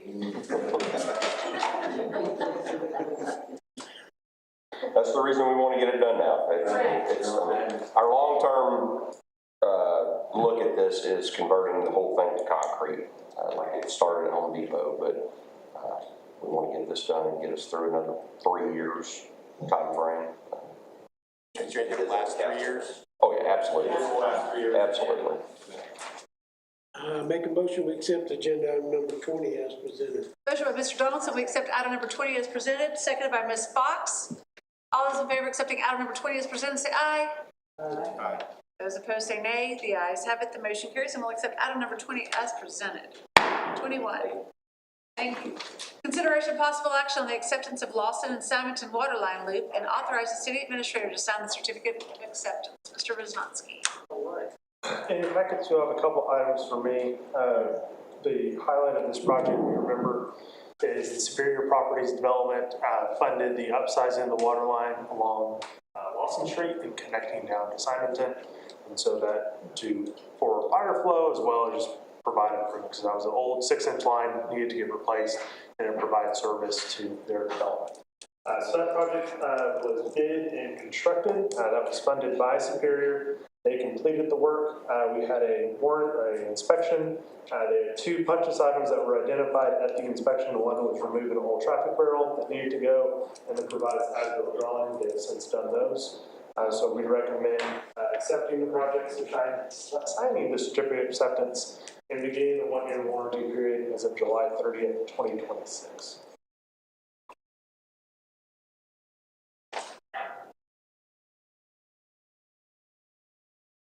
Make a motion, we accept agenda item number 22 as presented. Motion by Mr. Donaldson, we will accept item number 21 as presented. Sorry. Sure, I heard that correctly. Seconded by Ms. Fox. This motion is debatable. Mendel? Requires majority vote. It's open for further discussion. All those in favor of accepting item number 21 as presented, say aye. Aye. Those opposed, say nay. The ayes have it. The motion carries, and we'll accept item number 21 as presented. 22 on your agenda. Consideration and possible action regarding the approval of change order number 1 for the modifications to Town Creek Wastewater Treatment Plant demolition. Right. So you remember this project was bid earlier this summer. Prices came in really good. In front of you, you have a summary of the change order. So what has happened is, as expected with demo projects, they ran into something unforeseen. So when they pumped down all the basins and were hauling off the sludge, if you look at this separate memo, the photos behind it, there's a lot of stabilized material at the bottom of the channels, which they couldn't foresee from the investigation they did to put together the pricing. So they have a change order for you, which is to complete that additional haul-off work, as well as some additional structures that were found that were not on the plans that have to get demolished. So the total change order is around $52,311.50. That's an 18% increase to the contract price. If you remember, this whole project was originally estimated around $1.1 million. And after the change order, it's sitting at $335,971.60. We agreed the prices, we believe they're fair. The other thing about this is it is a lump sum for them to remove. So if they have any more, it's everything that's out there. So there's no more quantity adjustments. They come back and say, oh, well, there's more than we thought. It is a lump sum price for this additional work. Chris, I have a question. So when they went out there and looked at this and they knew the depth of it and their ruling stick didn't go to the depth of it, how did we not know? So they looked at it based on the plans. What was provided to them was the design depths of the channel. The RNDI is using a subcontractor for the sludge hauling. And so we got multiple prices working with them from different sludge haulers. This was by far the cheapest. We work with them a lot. HydroClear is the sub that's doing this. They do work for the city all the time. It's just, it wasn't seen.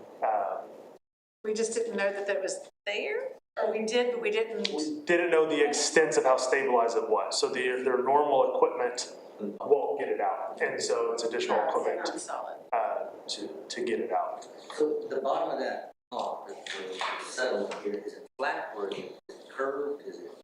It's a channel. So there's a flat bottom and then obviously the curved side. Okay. So they're gonna drive a freaking bobcat down there, scoop the pile off and spread it out. That's a lot of money. How many yards are you? I don't have that number in front of me. So it does, so they are factoring it out. in order to do so, and because it still is, since it's from the wastewater plant, it still has to follow the TCQ guidelines for disposal of. Yeah, that's true. It is, we went back and forth a lot. I mean, we've had a lot of conversations and price checking of this. We've asked different subs to provide the same pricing, and it is a fair price for the work. If we don't approve it, what happens then? I mean, I mean, we're kind of at a stalemate, We're gonna be right? out there with shovels there. well, I mean, if you know, Workday. you know the contractor can either go provide different alternatives, which we have asked them to do. This has still been the cheapest alternative that's been provided. Or at that point, they can decide to terminate the contract. Right. Or you can decide to terminate the contract. Just throwing this out there, when they were awarded the contract, were there other people that were higher but knew about this, or do we have no clue? No, so this specific item was so variable because it's not done by the company. We actually worked to get bid prices from multiple pumping contractors, and it was more of a, I can't remember the exact verbiage, but it was an allowance in the bid for it based on prices that we had received. So it wasn't, because it was one of those variable numbers to try to get standardized pricing. So I think we still have the same issue. Exactly. Because again, it's not necessarily RNDI issue or a hydroclear issue. It is a unforeseen circumstance, and it wasn't a number where one guy, because we thought about that too. So did one guy know this and one guy didn't? For this specific item, we took out that layer of contingency, so it was all based on the same. Is this a not to exceed number, or is this a hard number? It's a lump sum not to exceed, or it's a lump sum hard number.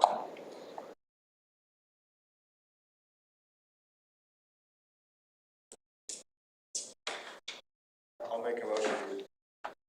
I second. Motion by Mr. Glazier, seconded by Mr. Olson, that we approve item number 22 as presented. All those in favor of accepting item 22 as presented, say aye. Aye. Those opposed say nay. The ayes have it. The motion carries, and we'll accept item 22 as presented. Item 23 on your agenda. Consideration and possible action regarding authorizing the city engineer to begin design of the crossing at Montgomery Sanitary Sewer Improvement, the project. You remember crossing Montgomery development is the development along the railroad tracks that span between Old Plantersville and Ms. Coxville. Yes, Ms. Cox. And that development agreement, there's been a lot of conversation about that development agreement over the past couple of months with council. If you remember a couple of weeks ago, we reported that she has decided to not amend her agreement and stay with the terms of the existing agreement, which has the city designing and constructing the sewer improvements in here at her cost. So like a normal development agreement. So we had provided a proposal back in 2024. Obviously, a lot of time has changed, so we got new pricing from all of our subs, as well as some of the scope of the project has changed slightly. And so we have a revised proposal tonight to do the design, bidding, construction oversight, approvals, etc. Geotech, construction materials testing, all the above for the project. And this is authorization for us to proceed, subject to receipt of deposit from the developer per the terms of the development. Scope of the project is a new lift station on her site that will serve all of the phases of the development.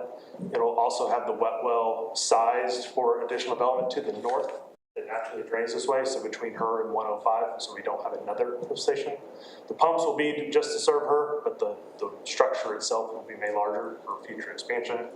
And then the off-site section of sanitary sewer force main, as well as upsizing sewer along 105. Rapid sewer. Just our standard. Development agreement. Make a Well, motion. hers wasn't exactly standard. Well, no, but as far as, yeah. The process of the project. Real careful with that. Right, as far as allowing our engineers to design.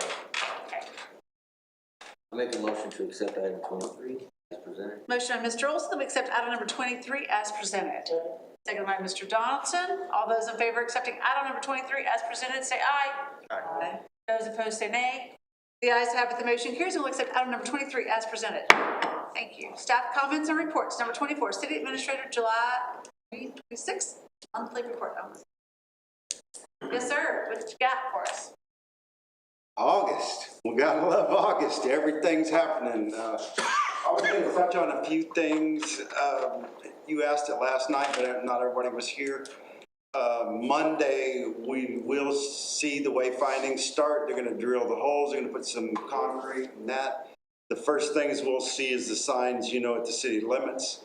Those look very nice. I hope everybody likes those. They turned out really nice.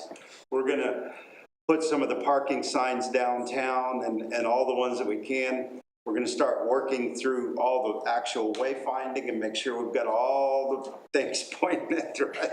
It's quite a thing. Tilly started this project, you know, whenever it was, and yeah, it's a special project, I can tell you. It's not easy, right? It's not. The other thing going on, you should start seeing the Raven Fullen House guys mobilize. They're going to start putting some of the metal stuff, the beams that they're going to use to lift that house. We'll see that happening. He has a different crew that will start building the foundation over there, so you'll see that start happening. We've kind of X-marked the spot. We had to go back. There weren't metal stakes at all four corners, so we had to go back and get the engineers to go back and get it. You know, so we put the house in the right place. He was afraid we were going to put it in the right place. We're still cutting it up though, right? Or we don't have to now with the metal beams going underneath? They're going to try to lift it all one thing. When it was moved there, it was cut in half. And it's a patchwork. You know, you can go in there now because it's empty and it's kind of cool to go in there. I mean, it's a patchwork. But they believe because of the way the beams are under there, they can lift it all at once. We'll have the structural engineer. Upstairs in your ass chest and watch this. I think it's going to be fun to see. It's supposed to take them 2 weeks to get it up in the air completely. You know, they're going to do it, you know, little by little. When it was moved in front of my house, it was moved in one piece. They said they cut it in half, I thought. I thought they moved it in one piece. I have no idea. I've heard it was in two pieces, but I don't know. That's probably pull up. I probably heard that from you. Too bad we don't have a big. So that should be coming, and I wanted to touch, not everybody was here last night either, that we're getting ready to try to put together a workshop to go through the municipal complex. And I want you to think about what the job is for the council to do going forward right here. This is the opportunity to take this project and really tell us what you want in that project, whatever that might be. We're going to have the engineers, we're going to have the experts, just like he mentioned tonight. You know, he knew something about the air conditioning and stuff. This is the time we need to ask those questions, and they're important. They'll give you options, and we'll look at different things, different electrical components. We've been able to 99% sure we can get a free generator through a program. You know, we're looking at those kind of things, but they're going to bring a lot of information to you, and this is your opportunity to look at it, what it costs. And if we go back, sort of like the parking lot, and they mentioned it tonight, the parking lot, we originally didn't have a lot in there about the parking lot. I told them to go ahead and get the numbers on expanding the parking lot because, as we all know, everybody likes to talk about how much parking we have. It really doesn't meet the code for how much parking we have. But that doesn't mean we have to accept the parking. It doesn't mean we have to do it. It's just best time to do all of that if we want to do it all. But you'll see the prices of everything, what everything costs, how we bid it out. A lot of these will come back and these guys will tell you, you know, once we get to the guaranteed maximum price, then they're going to go out and bid all of this stuff. So we haven't even got that far. So I just wanted to clarify, you know, what step we're in. We're still in the pre-development, pre-construction. We're still looking at everything. So hopefully in the workshop, you'll be able to look at all those things, look at all the numbers. And that's really the time you're going to make decisions and say, that's too much. We don't want that. That's too fancy. We don't need that. I mean, we don't live in a fancy building now. I mean, some things are unnecessary. We just need offices. The police side of it, you know, there's a lot of specialty stuff in there. There's no shortcutting that. You know, you can't shortcut the holding cells. You can't shortcut, you know, some of that stuff. So we can't really cut that out of there.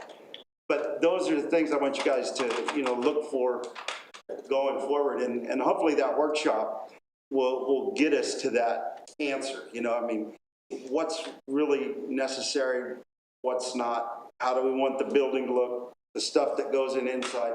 The more you talk about this stuff with her, the more she knows, and we need that feedback. I looked at that and went, oh.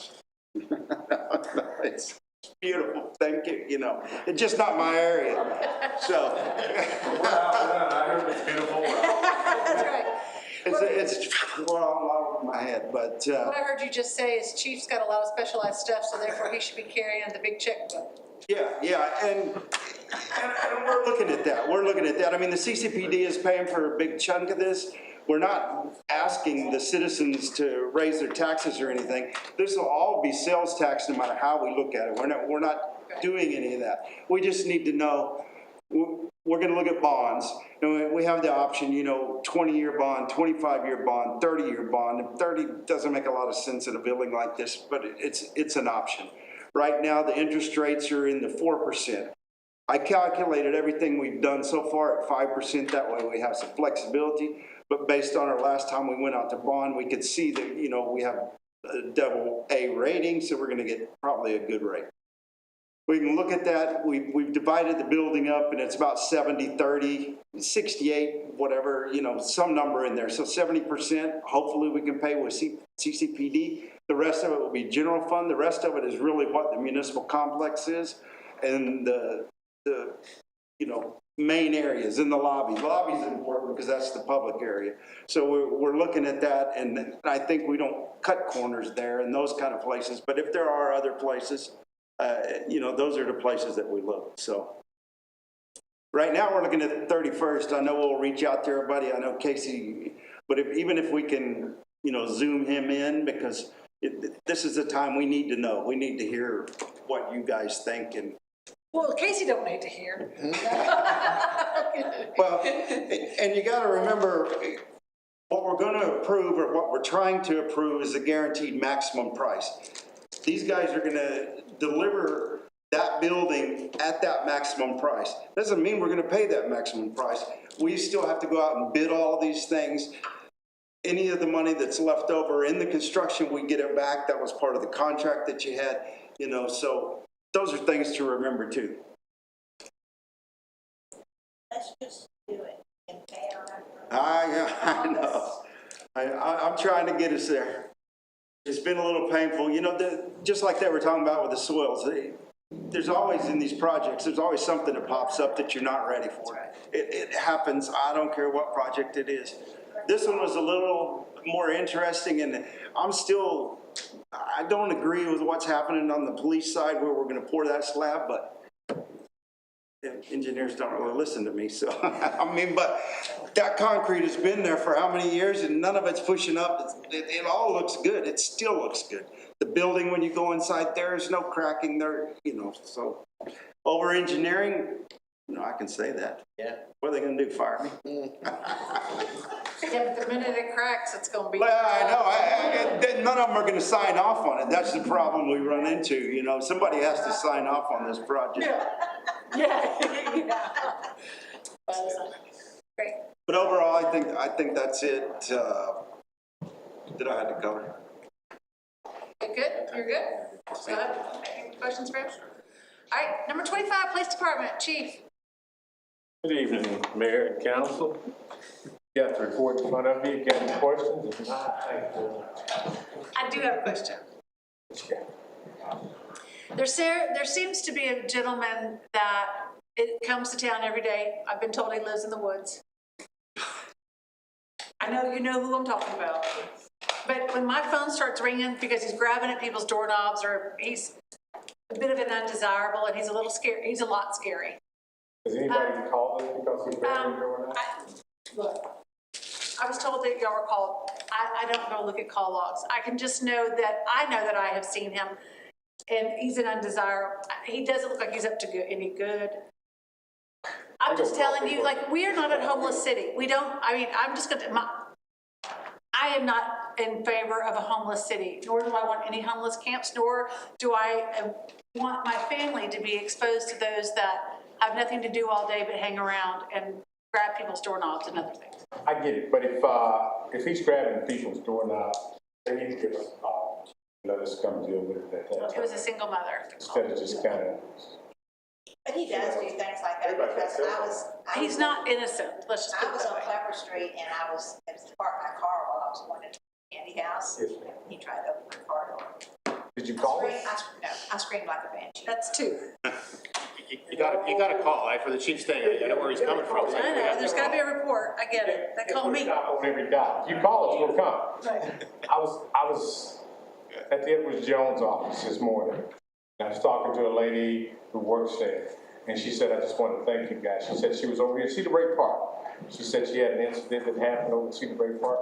She said your guys were there within 30 seconds. And she said it was 4. She said they did the best job I've ever seen. 100%. So if you guys give us a call, we'll come over and take care of it.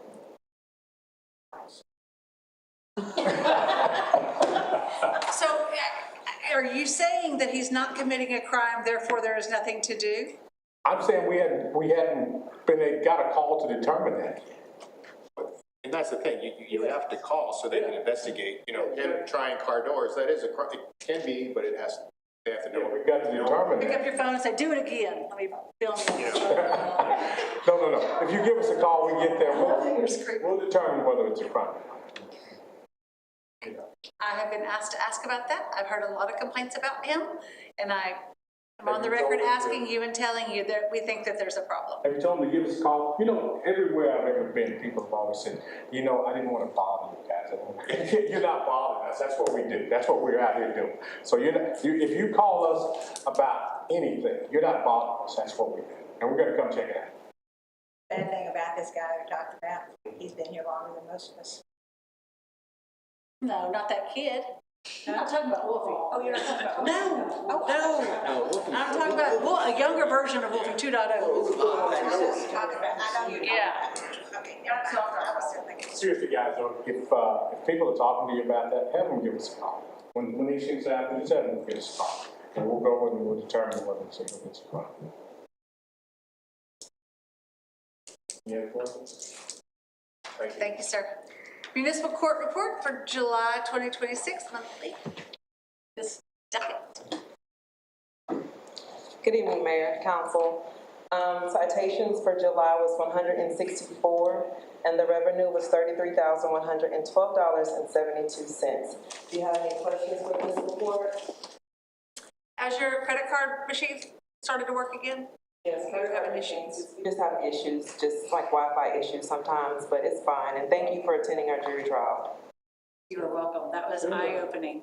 So when the revenue goes down, is that a sign that citizens are cooperating more with us? It's going. No. Less people are paying their warrants. Yes, sir. I do have a question, just for clarification, I've been here very long, but is all that money, is that split with the county, or is that all for city money? No, it's not all for city money. It's also the state of Texas. That's what I mean for the state, so. Yes. if No, 66% goes to we the don't state. know about that money. I can give you a breakdown on it. I just wondered, just for education. Yes, no. It's more like 96%. Yeah, we don't. It goes to the state. I assume that, but I just wanted to make sure that's the numbers I'm looking at. Send the state a nice Yeah, little check. pennies of the entire ticket. Yes, Yes, Yeah, just so a few we're pennies. getting rich on those tickets, those traffic tickets. and that's kind of what I was State of getting Texas at is, too. No, we're not getting rich off of the citations. Montgomery is not a speed trap if you're not speeding, so we're not getting any revenue from that. Mic drop. Okay. Number 27, finance report for June 2026. Mayor and Council. I will kind of piggyback on that question that you had regarding the municipal court. When you see that on the finance side, what you're going to see is in the revenue, in the general fund revenue, you see, back here. Fines. 44? Line number 44? So page number 178, I think it is of the packet. Yes, 178. And it is 44,110, about halfway down. You'll see what that, in the month of June, what we recorded as court fines that stayed with the city was $19,406. So if you look back at her June report and see what she had, there's other little pieces that come out of that. Court technology, building security, jury, child safety fees, those kind of things are other pieces. And all of that combined with her number, that difference is what goes to the state. So. Does anybody have any questions about the finance report? Ask question.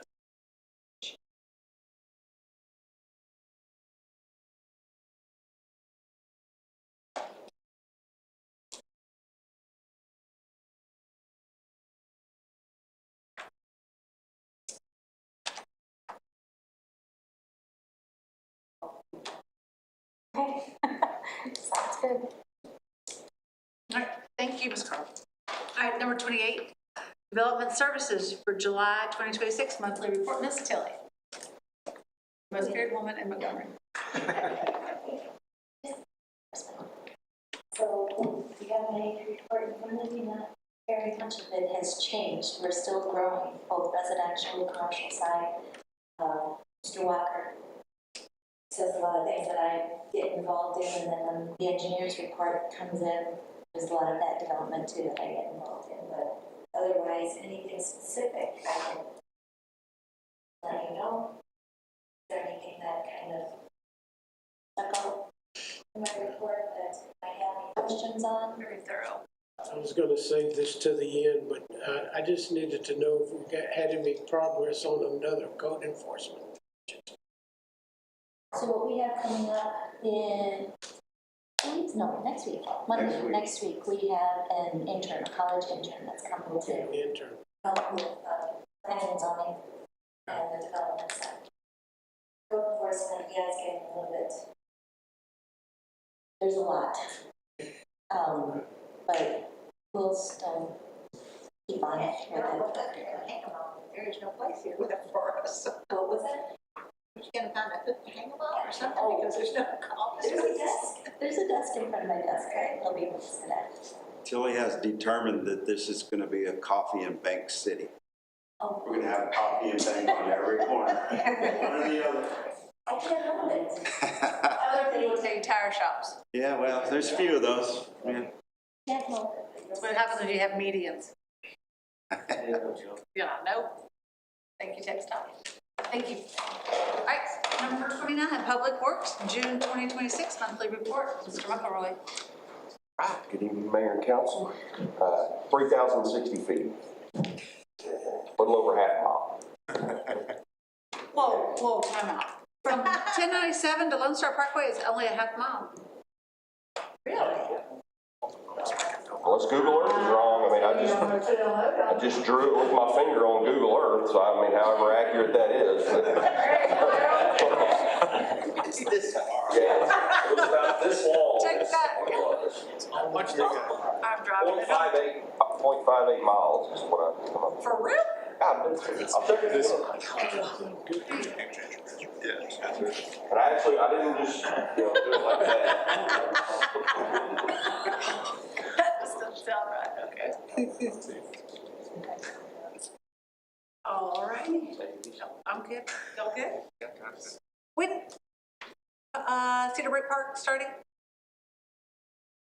That's still in the budget. Oh, that's okay for next year. Oh, Okay, yeah. okay. Yeah, just as a reminder on that, Okay, I thought that we. there was a plan that was brought Yeah, as just a concept. okay. And just to remind you, I told y'all I was asking for a lot. Right.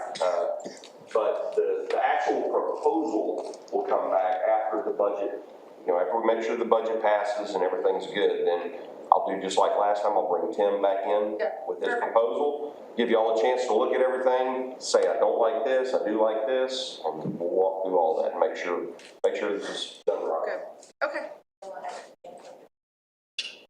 And get it ordered as soon as, I mean, I'd really like to do a winter install on it. I mean, whenever the park is, you know, the least crowded. So, yeah, we'll definitely get the ball rolling on it pretty quick. Thank you, sir. All right, thank y'all. Number 30, utility operations, June 2026 monthly report from the utilities.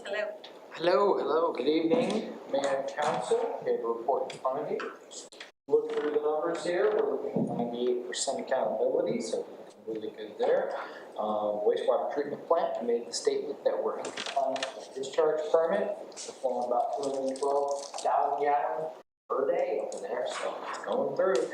And if you look at the last page there, you see where we are with our Lone Star Groundwater Conservation District permit.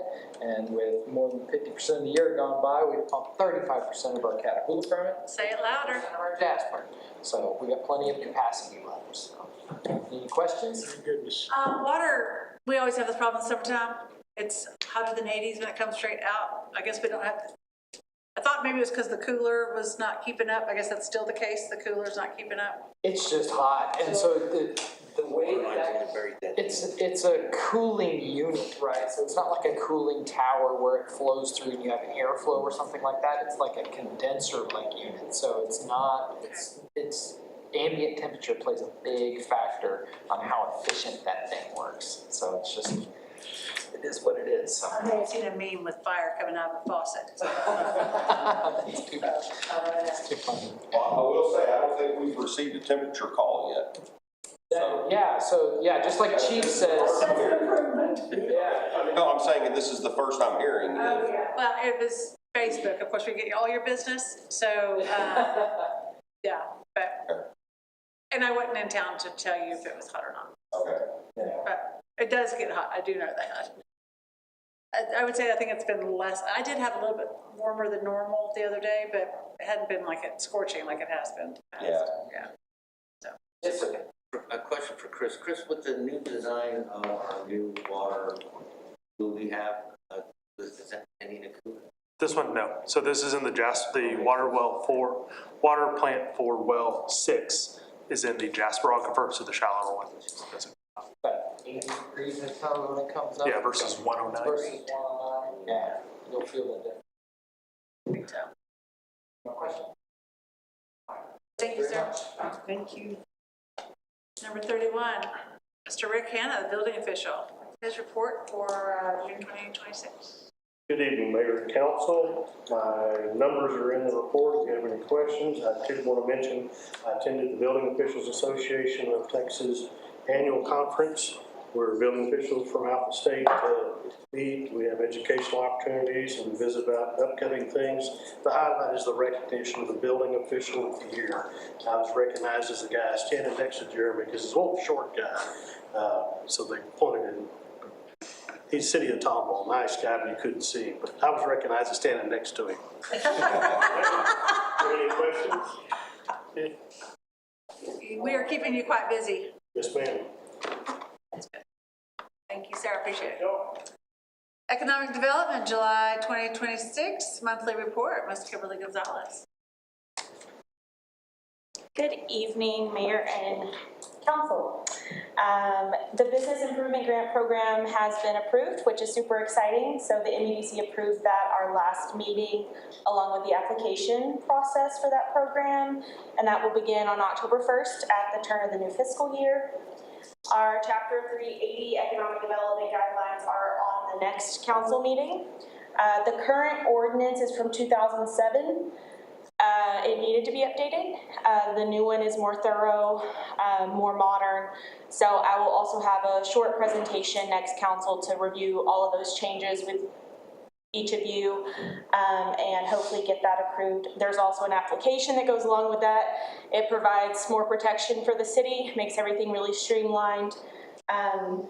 So that will be a good change. The Economic Development Strategy Report was sent to council a couple of weeks ago. So just as a quick backstory to this report, one of my goals when I came in a few months ago was to sit down with every person that I could on council and on the MEDC, compile those findings and send out a report to try to align strategies and find common ground with everyone. So that has been sent to everyone, so please let me know if you have any questions.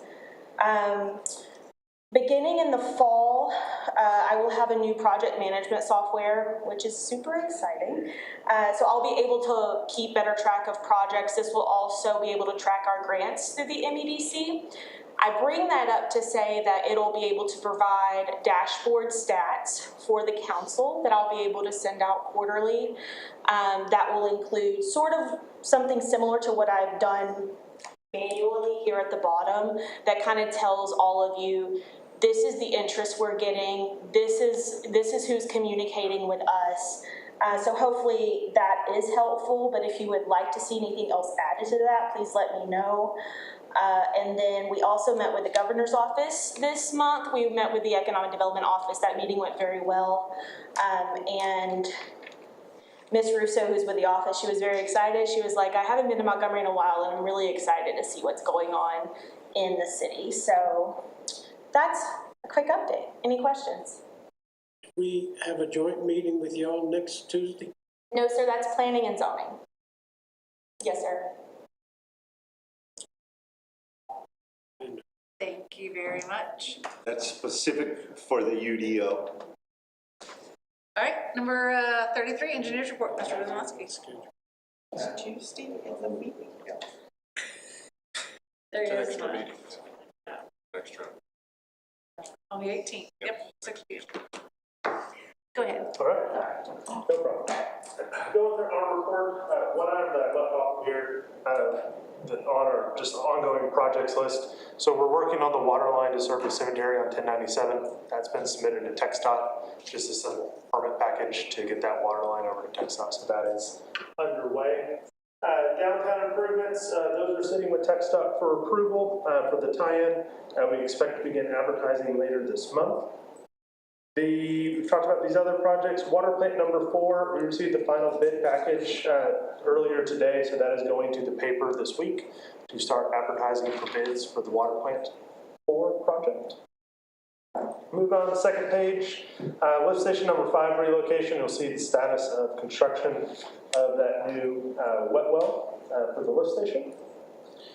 Second item, the Buffalo Springs roadway improvements project. This was awarded at your last meeting. We received this afternoon the deposit from the developer for their share of that project. So we are scheduling the pre-construction meeting as we speak. And what we have told, and I'll say it again and again, is they have to be out of the way, at least substantially, before the parade in December. So that is on contractor's radar from the time of bidding. No city pre-con, so they're out of the way so it doesn't impact the parade. The number 3, the infrastructure projects for BCS, we issued that notice to proceed last week, so that contractor is working on mobilization.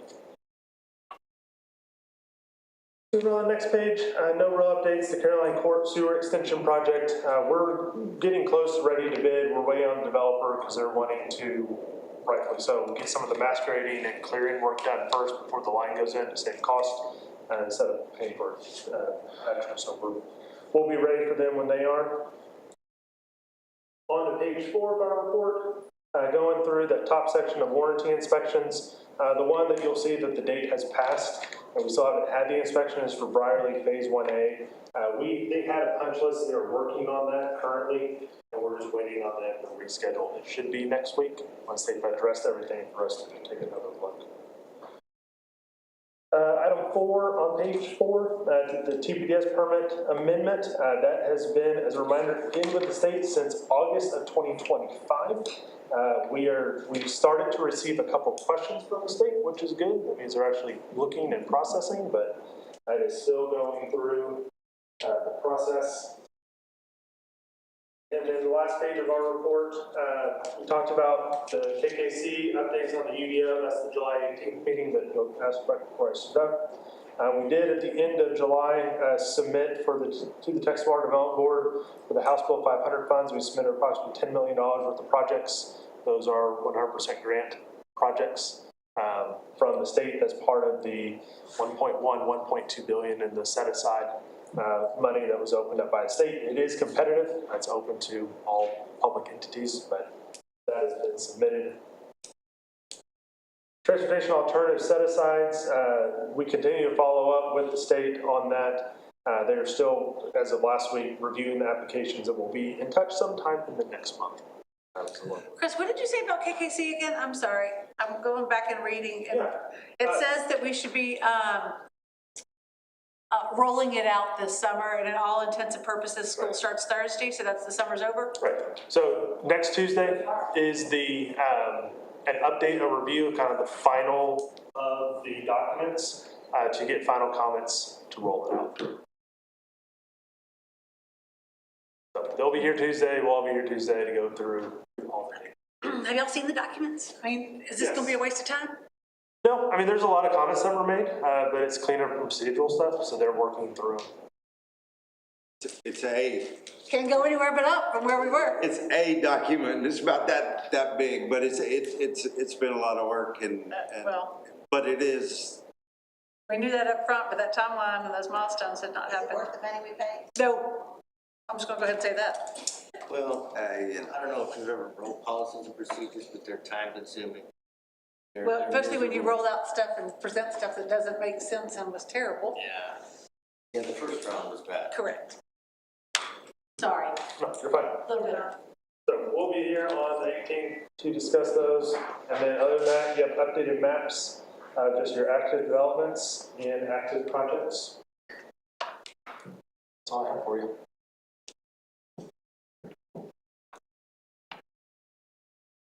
Have you talked to TxDOT about any of the stuff we met with them on the 1097? So we're working up the schematic still. So we were going through looking at property lines. I think last I saw on it, we were just kind of trying to lay it out to see how much we could get to fit to identify right away that we needed and then shifting. So we haven't gotten back to TxDOT, but it's in the works. I expect to get back with them next week. And the county at least verbally said. Oh, I know. Yeah, he said he would do it. And Will wrote TxDOT, just so you know, Metcalf. So that's good. So, but we talked to this. Pull the trigger on purchasing the property, I think that would. So I think that they're wondering if there's going to be a cost share. That part we need to have a discussion with them. Right. So that's what we're working on right now, just a high level cost estimate and schematic to make sure everyone's on the same page. So then we can have numbers to talk off of, excuse me. Okay.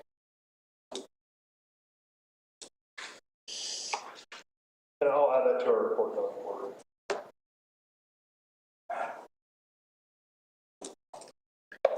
All right. Thank you. Thank you. All right, I'll entertain a motion on that. I'll make a motion to approve staff comments and Motion by Ms. Langley that we approve the staff comments and reports as presented. Seconded by Mr. Olson. All those in favor of accepting the staff comments and reports, say aye. Aye. Those opposed, say nay. The ayes have it, the motion carries, and we will accept the staff comments and reports as presented. All right, closing agenda. Number 34, council inquiry. There was something about, read something about the email addresses change.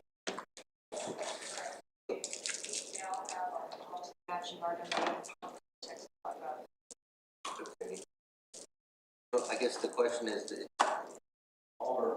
this says. It'll still work both ways. The benefit of it was when we send out, it says .gov at the end. That's a more secure and it doesn't get blocked by all the other .govs, you know, so. I received an email from Larry Forster about the historical marker at HEB, which they're going to be so nice to make a little plaza there. Are we working on that? Do we have any responsibility in that? They sent us their plans because they have to, so we're reviewing it and we'll have back to them. I think that's cool. Love it. And if we have, I did a records request, and there was information that I know for a fact were used to be on the page that is not on the page when I got my request back. How do we get those documents that are? So for MEDC grants, I wanted to see who has received MEDC grants for the past 10 years. And I know for a fact there is a grant that was received because I have the documents. Maybe I was being lazy and didn't want to go back and look for those documents in my box of city stuff. So I thought I would do it at the city, and I did not get it back. It was not part of the list. And I know the meeting it was in, and then I know the year it was in, and it wasn't on there. But I wasn't able to go back online. We don't have the historicals, right? Which I thought we were going to get this back. I think she can look it up, especially if you've got a close time if you have some document, you got the. August of dates 2020, for it. 2017, second meeting of the month. Yeah, I think we can find it. Is that what you need, Well, here's my thing. So I was expecting that to be in the list of all of the grants, and it wasn't. So now I'm like, oh, then what else is missing? And I can't go back online to our website to go find it like I used to could do. I like to do my own little homework and not bother y'all. you weren't able to go to the archive? There's additional, I'll show you where it's at. Yeah. We're trying to get all the archives onto the new site as well. I'm gonna keep asking about it, because like I said, I like doing my own work. I don't like bothering y'all and sending y'all, and I don't want to send records requests because they take 10 days or more, and if I can just go put in what I'm looking for and get the information, that's easier, and I don't have to be in y'all's business. You gotta put an AI on. Whatever you need to do, Pumpkin, I just need to get the information. Thanks. All right, next item, items to consider for placement, future agenda. And I'll entertain a motion to adjourn. Motion. Motion by Mr. Glazer, second by Mr. Olson. All those in favor of adjourning say aye. Aye. It is 8:09 and we'll adjourn this meeting. Thank y'all.